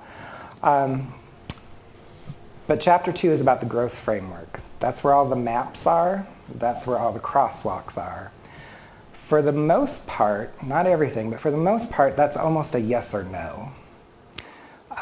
So for a lot of those things, it's going to be either a strong support or a strong non-support. So we would expect that the score chart for chapter 2 is either going to be strongly dark red or strongly dark blue. There shouldn't be a whole lot of the light blue, light red, and gray. And if you remember, Mr. Nooncaster reminded us that's the part that we really need to defend, especially the framework map. If we're going to change any of those things, we really need to think that through and really have strong reasons for recommending changes. The maps are there to, and the crosswalks. We've done the work on the front end to say, these are the districts we want in these kind of typology areas, and these are the kind of building forms that we want, and the various intensities that we want. So again, that chart, we should always, as staff, I know we're going to be looking for that to be strongly one way or the other, and to be catching that early to really be speaking to the applicants about that. Then you do get into the chapter 3, which is why we did the whole rewrite process. It was to try to get at the character. And admittedly, I think we would all agree that is much more open to interpretation. We have done the best we can to give that some framework and some common language to talk around, but there's still going to be more interpretation, there's going to be more gray. So we're going to expect those charts probably not to be as bright red or dark blue. They may be more in the middle. And that's where we're going to have to, over time, reach kind of conclusions about what's acceptable and what's not. So at the very highest level, we can summarize a project's consistency by those 2 chapters. Then I know in talking with some of the council members and the mayor, there was an interest in then trying to see the scores by the guiding principles. How can we use those guiding principles to provide a little bit of structure? And this might be where we get to the scorecard, so to speak, the little one-pager that maybe everybody uses. Now, admittedly, again, there's interpretation involved here, and I'll point that out here along the way, and admittedly where we as staff want to continue to invite feedback, because we're not saying that our initial pass at this is absolutely 100% correct. We don't feel that we've missed the boat too far, but we definitely do want to get feedback from you all, because we do expect this to be a working, living document, especially at the beginning. So again, here you see the same kind of charts. We proposed putting the symbols. Each guiding principle had a symbol associated with it. So you'll see that guiding principle in the title of the charts, and then you'll see the symbol that goes along with it. I will note again that the first two guiding principles are really directed at the town, things that the town needs to keep in mind as we're making decisions. So it's really the last 11 that the developer needs to feed into and respond to. So you'll see in the full staff report, you'll see all 11. We've grouped them by their headings, quality of life, and I forget off the top of my head what the other two were. But again, you'll see an individual kind of score chart for each one. The question is now is how did we populate those charts? So that's where you get into the line, what I call the line item detail. And again, some comprehensive plans, when you go through them, are super, super hyper organized. And when you get into chapter 3, in our plan, each overarching recommendation or objective roughly corresponds to a title that you see in green. So Matt did provide some kind of color cues and formatting structure to bring your attention to that.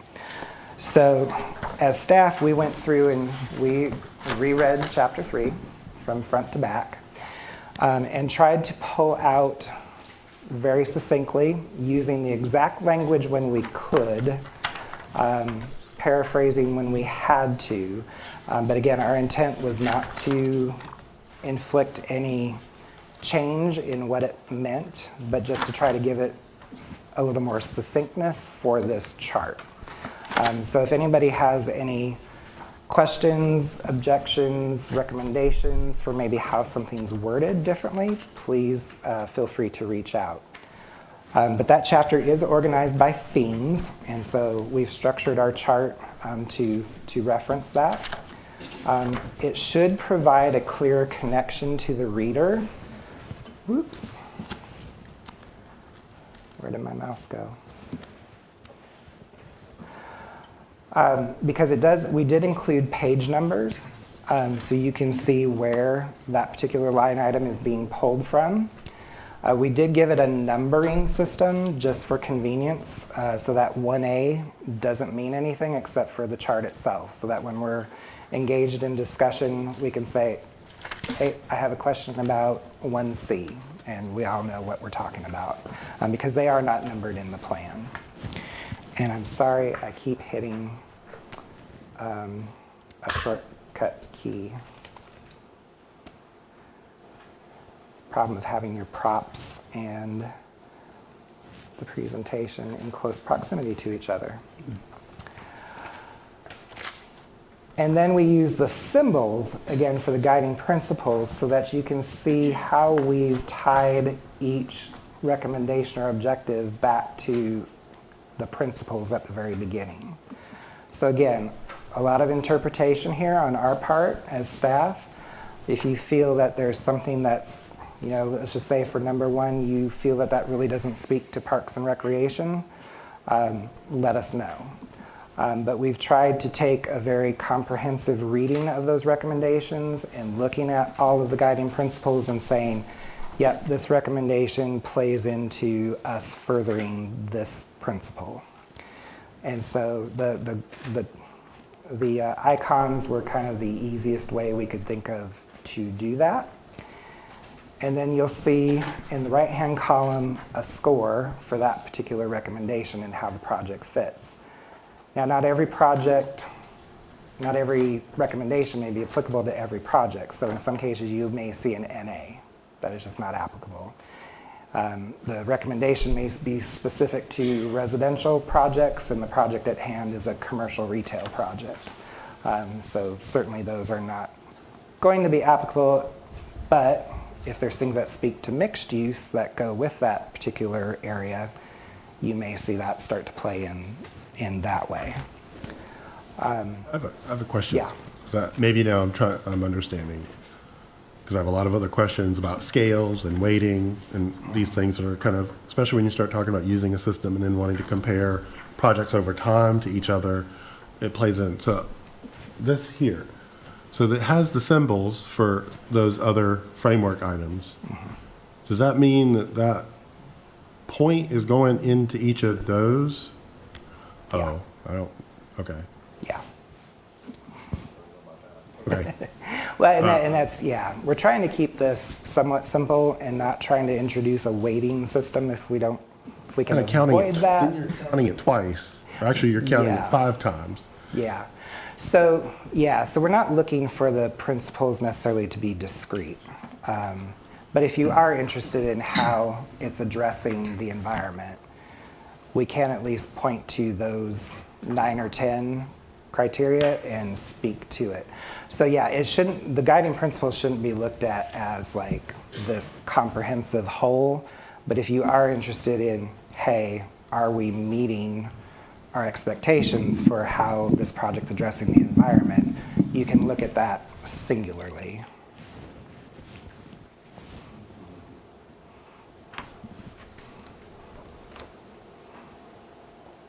I guess it doesn't necessarily meet all of those things at the same level.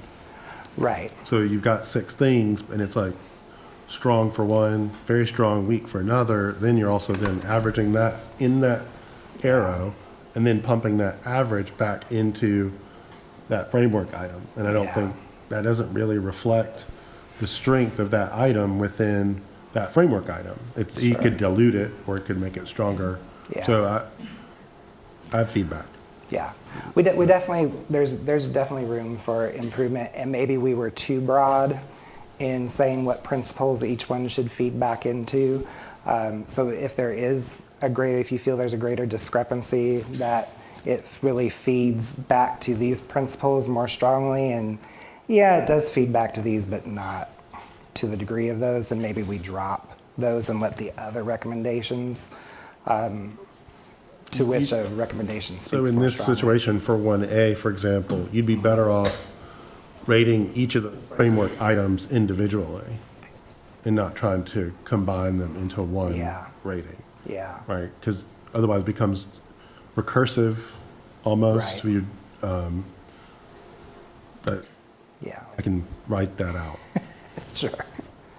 No, point taken. Not necessarily every recommendation feeds back to a particular principle in the same way or the same weight. So yeah, it really depends on kind of, like I say, how you want to use it. We can customize this certainly further and hopefully have it make sense for the majority of folks. And then there certainly are some things in the plan that we've kind of tentatively called extra credit.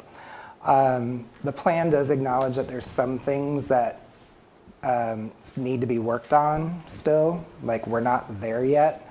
There may be things that the town has to do, and maybe the developers can help the town, do some work to get there.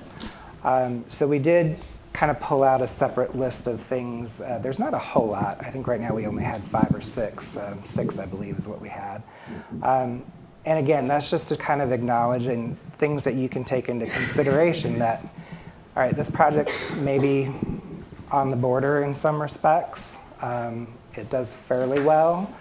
But hey, here's this other objective that the town has acknowledged in their comp plan that they want to work towards, and this project is going to do something significant to help us in that direction.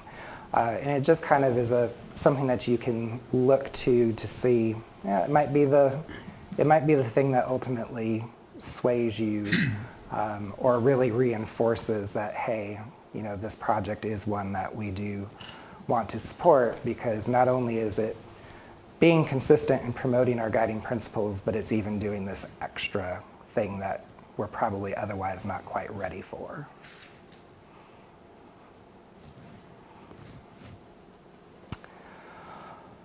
So just briefly in summary, again, new evaluation tools here that we're working with to try to incorporate into a revised report structure.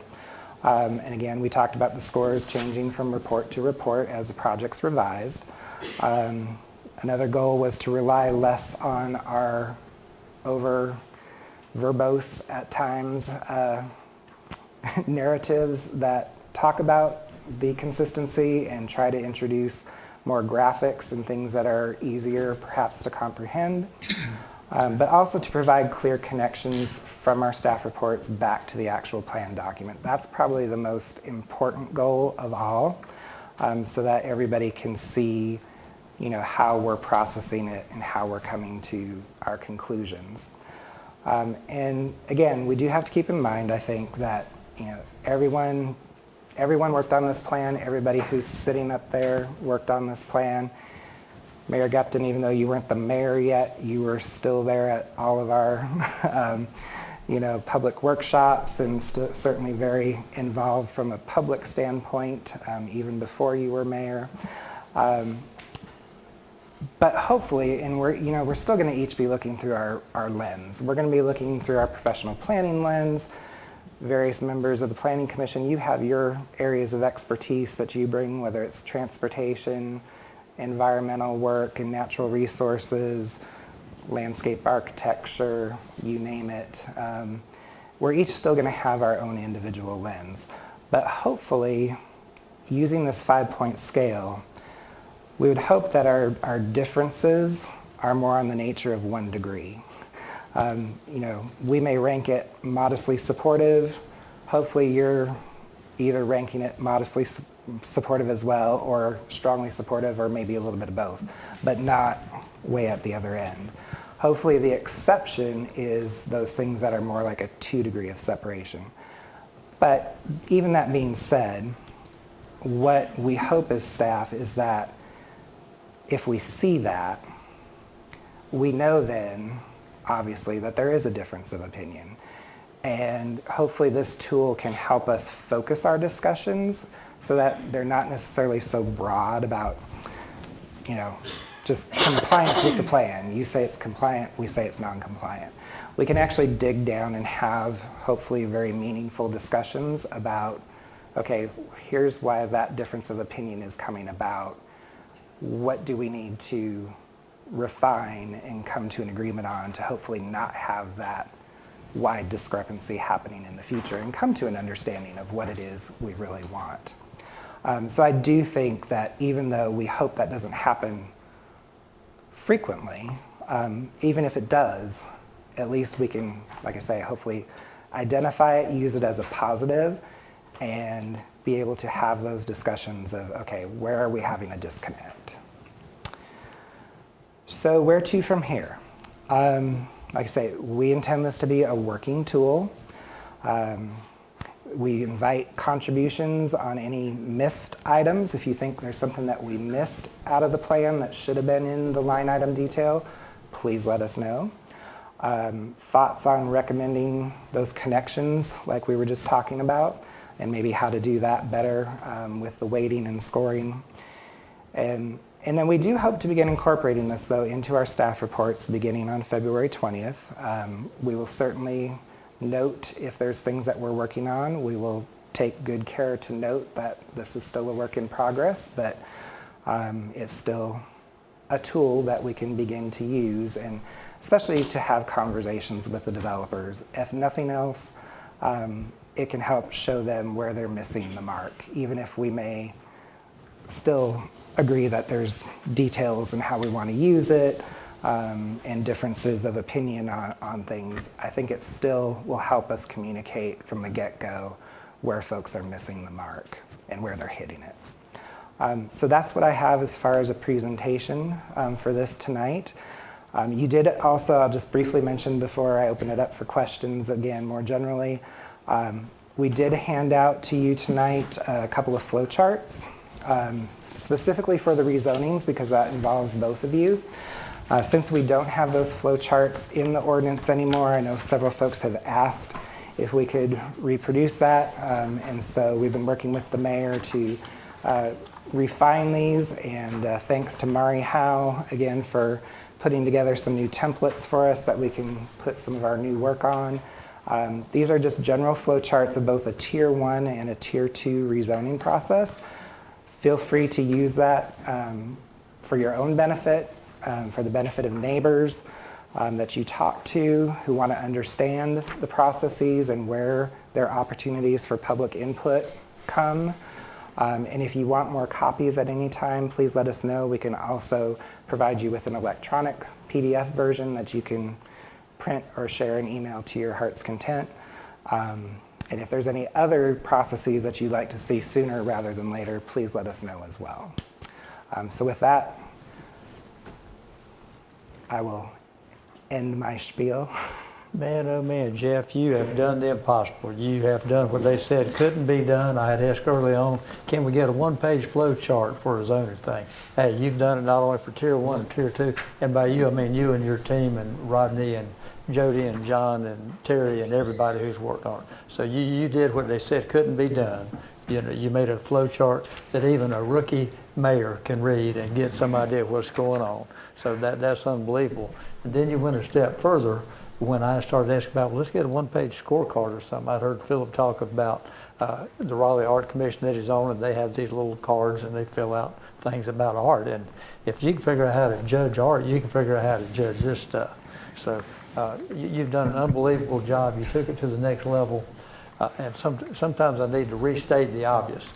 Number one, Jeff, you're so widely respected in your community that every developer I've talked with, every neighbor, they've said that Jeff really knows what he's doing. He's a gold nugget on your staff. And let me restate another obvious thing. Man, the work that went into this, we're going to use it. Somebody has slaved, how many 100 hours, who knows, went into this. We've got to find a way to put this into action. You've laid a great groundwork for us.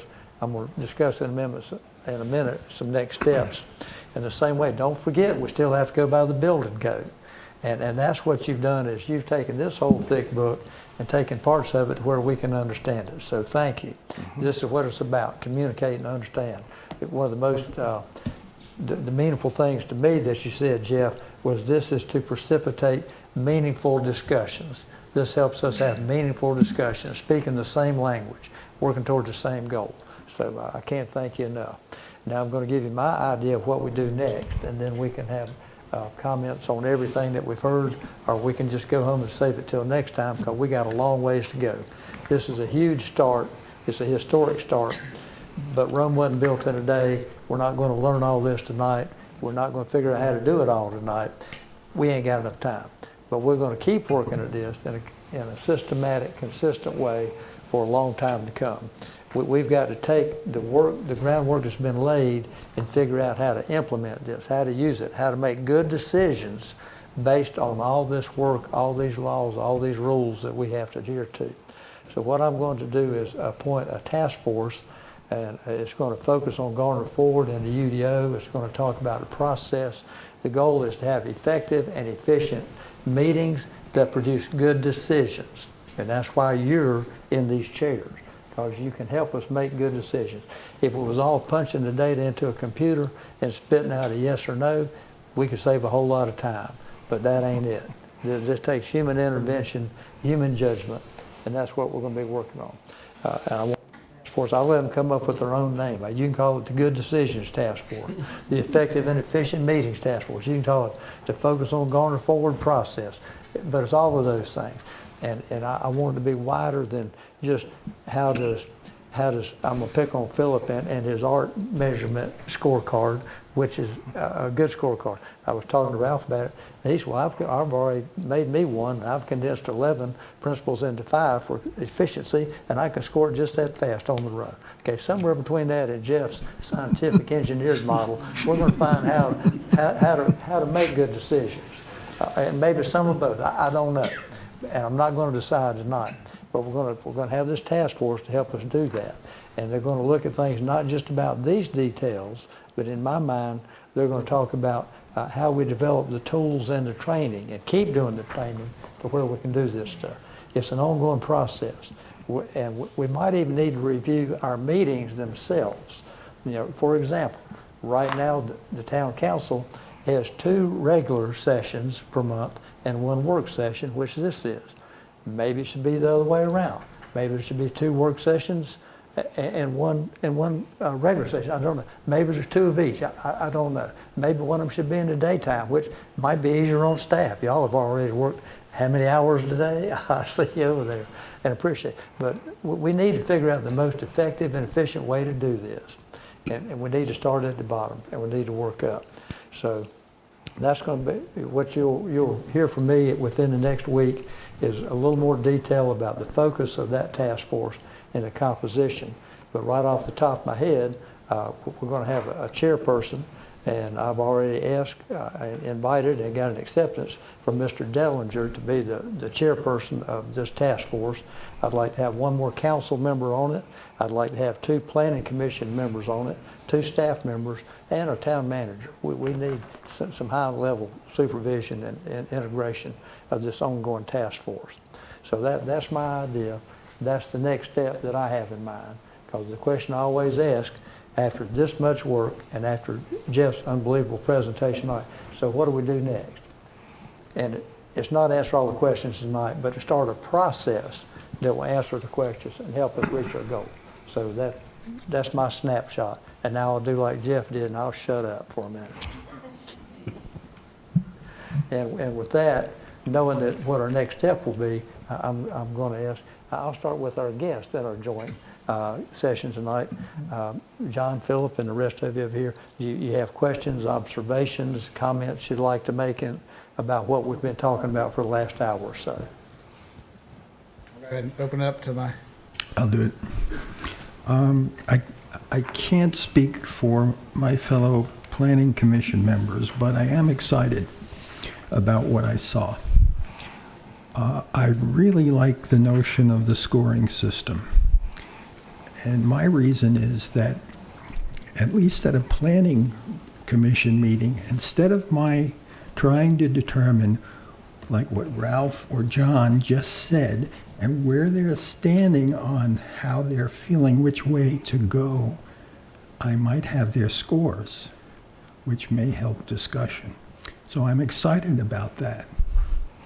The other minor comment is my mind works like a traffic light. Reds are bad, greens are good. Yes, it's called the Stroop effect. So, changing the coloration of those, just a minor point. That's it. Excellent, thank you, thank you. Other observations, comments, questions?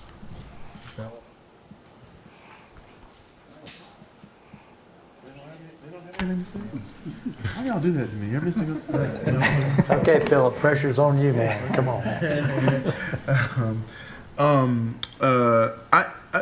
That was a lot of work, and so this is not the only board or commission that I sit on in other ways, and so I have had the opportunity to see a method of reviewing content that a committee or commission is making a decision on. And so this is, I think, as a working document, it will be helpful for us to make some decisions. And we've been talking about this planning commission for a while. How do we specifically link back, especially now with our comprehensive plan, how do we link back to that to say this is why? And so I think this is a really good start. I think you've kind of pulled the base content out of our Garner Forward plan to help us see that. You know, anything graphic helps us to see things that's common. Sometimes our language is not common, meaning the way Mr. Boylan says it is not the same way that Mr. Blasco says it, but it actually is the same thing. And I think sometimes we get into the weeds of saying, well, you actually said this, but no, I meant the same thing. And so when we see the kind of itemized item from our Garner Forward plan, we can actually look at that and give it some type of value. I think it's really interesting that we can look at this as a not necessarily a number grade. We go from strong support to non-support, and so I think there's good, not bad, but there's good and bad to both. Like some people can see a number and say, oh, this number is wholeheartedly a grade that says it reads in a more positive, whereas the graphic says this is more of a conversational thing. And I think what this should do is help us to get to a conversation. I actually like the idea that we could see the change of what has happened over the process of the application of the project, from going to council, coming to us, going back to council, it comes back to us. Sometimes we don't know what happened. Like we watch your session, but then when it comes back, like, well, what did they really say, even though it's in our report? So I think that could be really helpful. I think it should get us to a point of conversation, and sometimes perhaps in the same meeting, the score might change. Right. After we have communicated and had the conversation about something, and then it may say, oh, well, yeah, okay, I do see what you mean about that. Okay, that changed. We do that in one of my other commissions, that once we get to a score, we all talk about, well, why was this rated so differently, and why was this group not selected? And then we have the common goals, and we can use this as our guide. So I like that. I do think that having a document for us to be able to review at the same time as a document that allows us in our time frame of meeting to actually score. We won't be able to go through every line item in your checklist, but you need that checklist. Like you need the very detailed 1A, 2A, 3A to see everything that's important before you even suggest that, oh, this could come to Planning Commission. Because we've had many times that we've asked, if it wasn't consistent, why are we looking at it? Right? And so perhaps this helps us to understand where that is, and where the kind of strong support goes on where the other. So something that helps us to also see it. It could also be helpful if we find a way to make that a type of a digital method. Maybe it's not a physical document, but of course we were able to, we use our portal to insert our score on a Excel document, whatever document you're using, and so we can kind of see that. You can see those graphically on your end and kind of share with us. So I think that would be extremely helpful. We purposely have not functionalized it yet, knowing that this probably had some iterations still to go through. But that is something that we do have on our radar, is to make it hopefully more of something that can be programmed to a degree.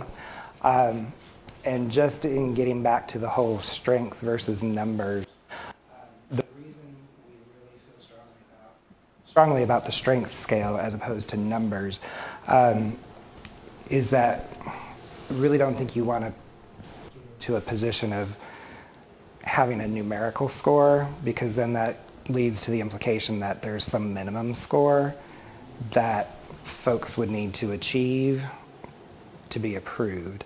And that may not be the case. That threshold may be different for different projects. So that's why we defaulted to the strength and more of the conversational approach than just a hard score. Yeah, and I actually agree. I actually agree with that. I think that when you have some folks that look at that, they may see a score, like a number that they can understand better. I think that's the other side. So I think when we look at that as a reason, or a way of reason, to see how we see the possibility of that, I think it would be very positive. I think at some point in each of the categories and our line items, you know, these items are going to touch something else all the time. You know, our neighborhood character is going to have something to do with transportation. It's going to have something to do with, we just had one that, you know, we bring in a new development. I mean, it's going to flood our streets with cars. So you can't say that that's not part of of that character. So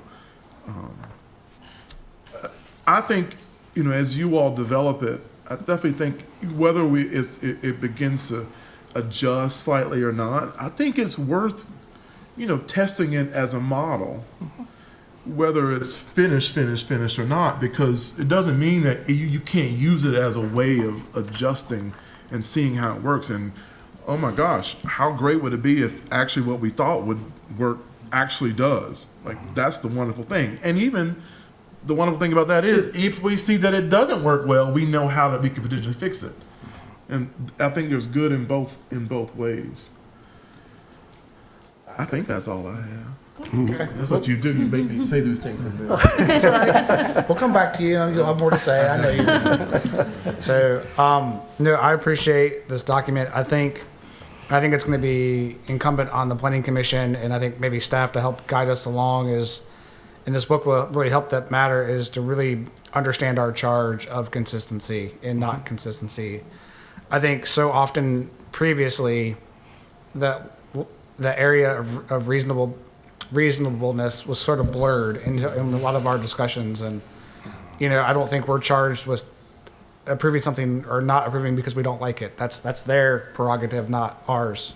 So I think we now have a much more rigid, although it's still flexible, but a little bit more rigor to our responses, and to say if a specific case is consistent or not consistent. And I think it helps us really point to things that say, okay, yes, it met this or did not meet this, and not because, well, I don't like it, or I don't think it's, you know, right. It doesn't fit this. So I think that's going to be really advantageous for the commission moving forward. And I think will hopefully hold us to that little bit higher standard as to what our charge is from the state legislature. I'm also excited about the scoring template and options. You know, we know it's going to evolve over time, and how that best plays out, it's going to be a work in progress. And I'm excited to be part of that, you know, that guinea pig, and our group to be and see it move forward. But to me, what makes me excited about it is it hopefully helps communicate more what council has discussed during the public hearing and what we discussed during our meeting, so that, you know, I mean, it's an effort to go. I mean, we're already busy with work, we're busy with life, to, you know, spend time on our weekends to go through the plans, and then go back and watch council, and then to come back and watch commission, if maybe this will help. You know, obviously it's not a direct replacement for that attending or watching, but it's, I think, more than what we've had, or has the potential to be more, to help at a quick snapshot to understand where everyone sort of stands, you know, quickly. And I think that will be helpful. So I'm excited to see how it kind of plays out, and it'll be interesting come, I guess, for us, March, when we can start to really hopefully dive into it. But I mean, it's been clear that developers for the last year have sort of been adhering to the book in some fashion. In some cases, they're starting to, you know, I'm hearing it in my office. I know it's happening, that, you know, it's definitely on the radar of a lot of our development community. So that's good, and get them already moving in that direction. So I think it's exciting, and it'll be fun to see how it plays out. And I think I reiterate what everyone else said, you know, just appreciate all the effort and all the hard work that's gone into this, from the writing, the steering committees, the many, many reviews that have gone through, all the time and effort spent. You know, we're not getting paid for this, and to sit there and put forth that effort, I think, well, some of us aren't, but hint, hint.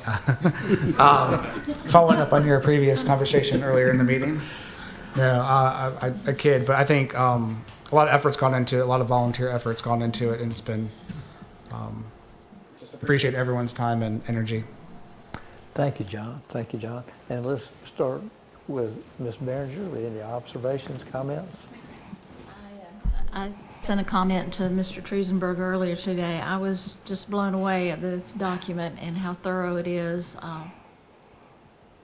Speaks to the issues we've had for so very long, and it's a starting point for moving forward and moving forward in a progressive way instead of just checking off what we need to get done for today. Thank you. Thank you. Mr. Dellinger? Yeah, just excited we're at the beginning of this sort of process of doing this and quantifying these things better. I think the importance of elevating the points of conversation is really key. I think that's really one of the things.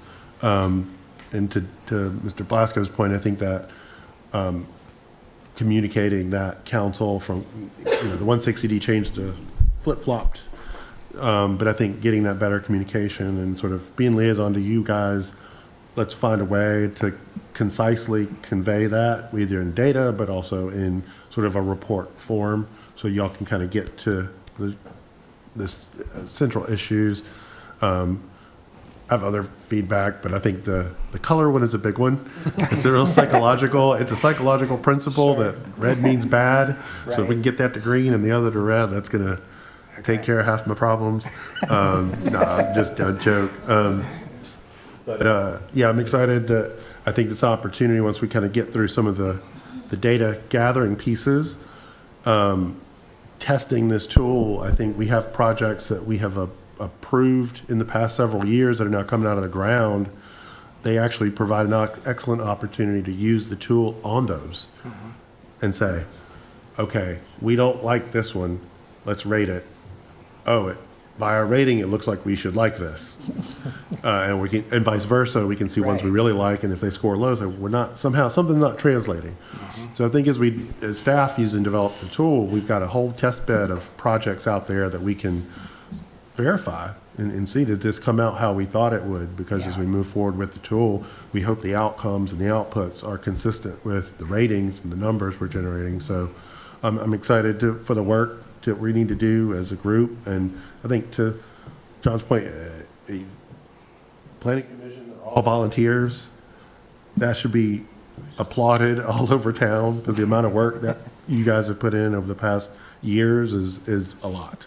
So we want to thank you for that. And I'll save the rest of my feedback for later. And Mr. Vance? I finished quick. I'm sorry. Jeff, I would just say, first of all, great job. I know a lot of work went into this whole process over the year and a half to get to this point. And to reiterate what Mr. Belasco said earlier, relative to the changing plans, the iterations that come in revisions during the various process, and finding a way to document that so that it'll be remembered as we go forward, because as you well know, plans come before us, many do, and it can be difficult, hard, almost impossible to keep up with how these plans are evolving as they go through the various process. So, Mr. Belasco, great point. I hope that's one that we are able to implement going forward. I would say overall, very strong start. I believe this is a move in the right direction in providing the tools necessary in the overall decision-making process for the town council and for the planning commission.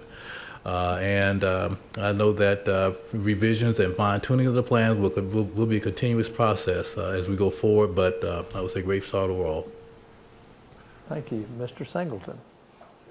Yes, I'd like to thank the Planning Commission for all the time, hours y'all have given to this, and also for serving for what y'all do. Watching your meetings, I usually watch them the next day or so after you've had your meeting, and some of them are almost as entertaining as ours at times. So thank y'all for your countless hours of work. Thank staff for the plan and work. This has been worked on for the last couple of years, the tweaking, the listen to this, listen to that, let's don't include that, let's do include this. So I appreciate that. And also the council for participating in this. So, because this council has, since it started, been the same, excluding Mayor Gupton. So it's a lot of time, a lot of involvement, and we'll see where it goes from there, how it rolls. Thank you. Mr. Matthews? Yes, sir, Mr. Mayor. Again, great presentation, and appreciate all the efforts of the team that's done that, and accolades to the Planning Commission on it. Y'all, that $1 an hour you make is really important. But thank you for what you do, because so many times you might think we don't look at what you say and what you do and what you say. We do. When something comes back to me 5-0, either for or against, that tells me something right there. And everybody says, well, why does it go to Planning Commission? I said, they're going to pick it apart and give us their thoughts, and then we take it from there. But thank you for what all y'all do. It does not come unappreciated, especially us guys on this end of the table here. And the scorecard concept, I think it's going to be a great thing. And that red and yellow and green, not a bad deal. I know we've been doing that on another committee that some of us serve on. 10 of these items are red, or 10 of these items are green, and we've got 2 red and 1 yellow. So we focus in on those, and so there's a lot of truth in that, believe it or not. So it's an alert system. But again, we've got some great stuff here to work with, and the timing is perfect with the growth we got going on in Garner. And we've got to make some tough decisions up the rest of this year. And this is going to be a tremendous help to all of us. And thank everybody for what y'all have done on this. Excellent. Thank you very much. This actually concludes the joint meeting of the Planning Commission. But I want to say again, this is not the end. This is not the end, and we'll have another comment or two. But this is not the end of the process. This is the beginning of stage 2. All the hard work that went into this over the years, all the hard work that's gone into the UDO, that was stage 1. Now stage 2, implement it, refine it, make it usable, make it live, make it impact the real world. And with that, we'll take another observation or question. Yes. You know, this is a historical moment, all of us grouped up here in the horseshoe, and I don't think this should be the end of it. I think, you know, a couple of times a year, or what the chairs and all feel suit to have these kind of meetings, because when we come together, we can most certainly see where we're all coming from and have a good unified effort on the projects we're dealing with. And it's good to be up here with you guys, because I see we don't ever get a chance to work with you like this. So I don't think this should be the last time we do this. This should be more often, and with a plan like we've had tonight. So something to consider. Absolutely. I bet our Good Decisions Task Force will look into that. Mr. Mayor, I'd do like good to, things. I'd like to second Mr. Matthews' comments about being together. We've had some joint sessions together, but it's really been Planning Commission in the audience, and it felt like being in the audience and not being part of the conversation. I think, you know, I know Jeff and I had conversations about how can we really make this joint session feel like it's a true joint session, and I think this has been a great opportunity, and I hope others agree. If not, please tell us if there's a better way to do it. But I think this is definitely an opportunity that it does feel like we are all having a conversation together. Not we're being presented to, and we're being part of the audience. So thank you all for welcoming us up to the dais. Good. Now we've had the staff be the children in the peanut gallery. They're tough, man. They can take it. I think this is a great starting point. Implementation is going to be the key. We're going to trip and we're going to fall. We'll get up and fix it.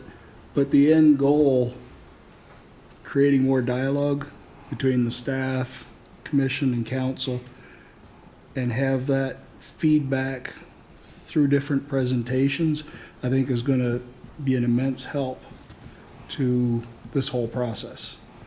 And maybe speed things up a little bit as well, which the developers may appreciate that. But I also wanted to thank Mr. Triesenberg and the staff, Mr. Nuneker. They compiled all of the voices and listened to all of the comments. And Jeff was probably the band leader, and Ms. Jones was doing the legal side of it. We had the town manager, assistant town manager, but all of these people working together in conjunction with Mr. Nuneker, putting this plan together. That Jeff had mentioned he looked to Raleigh and he looked to Wilmington. Well, now it's their chance to look to Garner, and they're going to start seeing what can really be done and create that syncing everything together and having that feedback so that if we see some issues, we can discuss it, and that'll move things along, and staff can address those comments as well. So I think this is a great spot to start, and look forward to getting it implemented and getting it tweaked and having that dialogue. Ralph, that's so inspirational, makes me want to break a bottle of champagne over this, but that'd be a waste of good champagne, it might mess up the book. I think Mr. Vance wanted to, did you? Yes, sir. Thank you. I'd just like to emphasize how important colors are. If anybody knows how important colors are, it's Garner. Not too long ago, we had something called what? The red route? Okay, enough said. That'll stop the river. There we Stop go. the river. Okay, exactly. Just want to say that that was not a good color for that route. Okay. Intentionally that way. Intentionally. Well, I don't think it was intentional. I think it was just oversight and not thinking No, through. it was intentional. I talked to the engineer. Oh, okay. All right. He said this was born to be killed. I drew this where it could be killed. It was. It was killed. They started with that red color on it too. Last chance, going once, going twice. We're going to adjourn this section of the meeting for about 5 minutes, and then we'll reconvene for the rest of the council meeting. We have some other work to do. So we might have to do some furniture shuffling, but thanks so much for coming. We'll do this more often, right? I hope so. All right, well, that was your idea. And you can.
reports. All right, Mayor, Town Council, you have the pending agenda report for February in your packet. So list of potential things that will come up on the agenda in the next month or so. Any questions? Yes. I do have a question about that and thinking about the flow of projects to Planning Commission. We've got the 3 rezonings on here for the 20th. I just have a question about how in-depth they are, how large those projects are. One is just a lot of public hearings for one night, but then also how big are those projects? I'm not sure what all of those are. Laholman Drive is probably a small project. That road, and then Creech, I don't quite know. You know what those are, John, or we can get. They're both going to be rezonings with some discussion associated with them. I think, again, just talking about flow, 1, about the length of our meetings, and then 2, them having the requirement to go to Planning Commission in a timely fashion to not overload them with projects. We're trying to get a little more than 2 in conversations. I was some Planning Commission meetings, no more than 2 projects per meeting for them. So I'll put that out there for, again, conversation on our meeting length, but also the workflow for Planning Commission. So if we need to push one back into March or what we need. Yeah, I'll have to talk to staff about that because I'm not sure.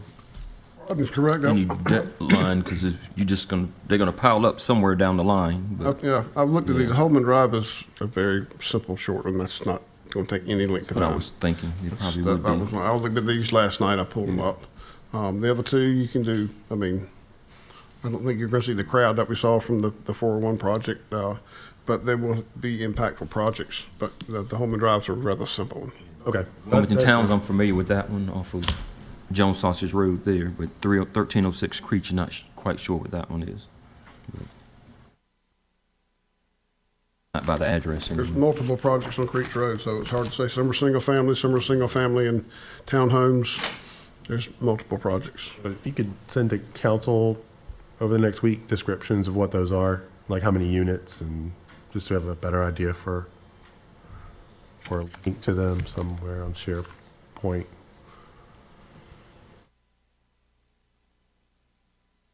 All right.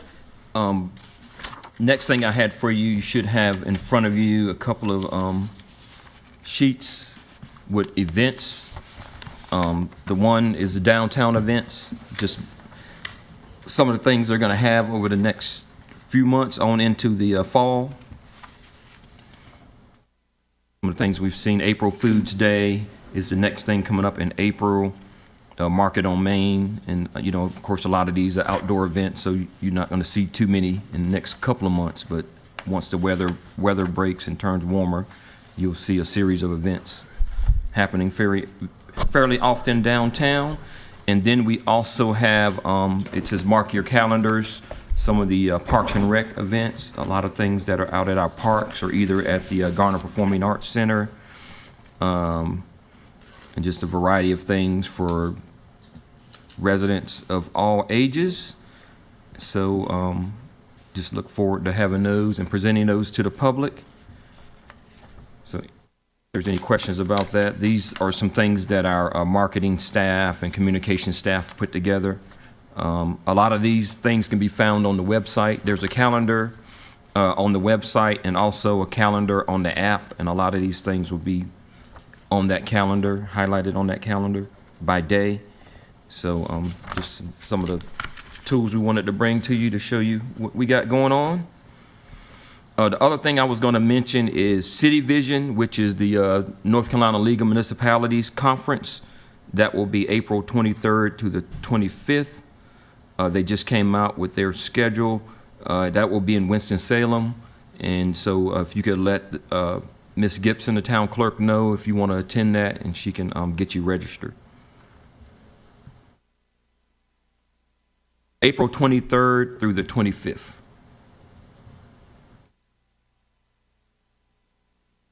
That's all I have.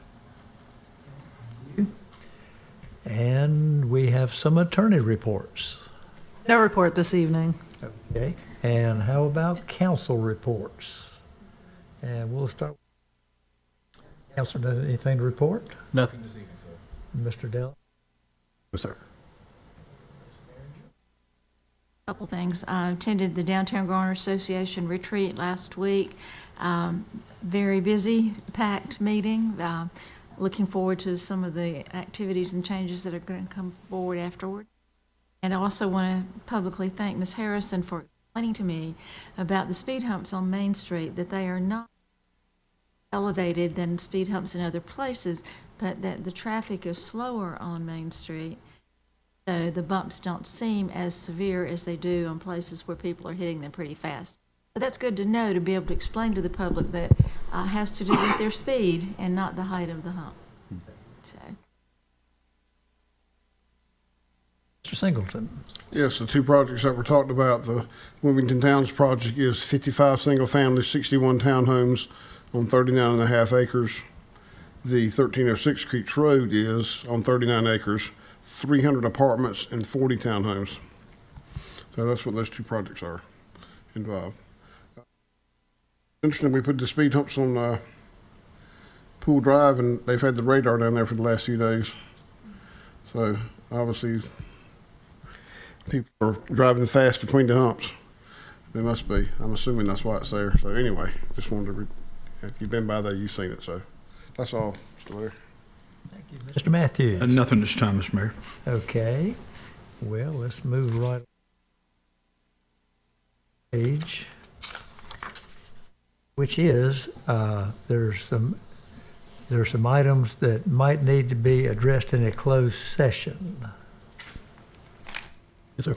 Mr. Mayor, I move that we move into closed session pursuant to North Carolina General Statutes, Section 143.318.11A3 and 4, to consult with the attorney regarding litigation and economic development.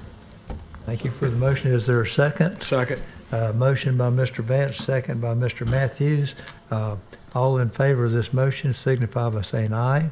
Aye. Any opposed? Motion passes unanimously. We will move to the closed session.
Oh, gotcha. Okay, you're going anyway.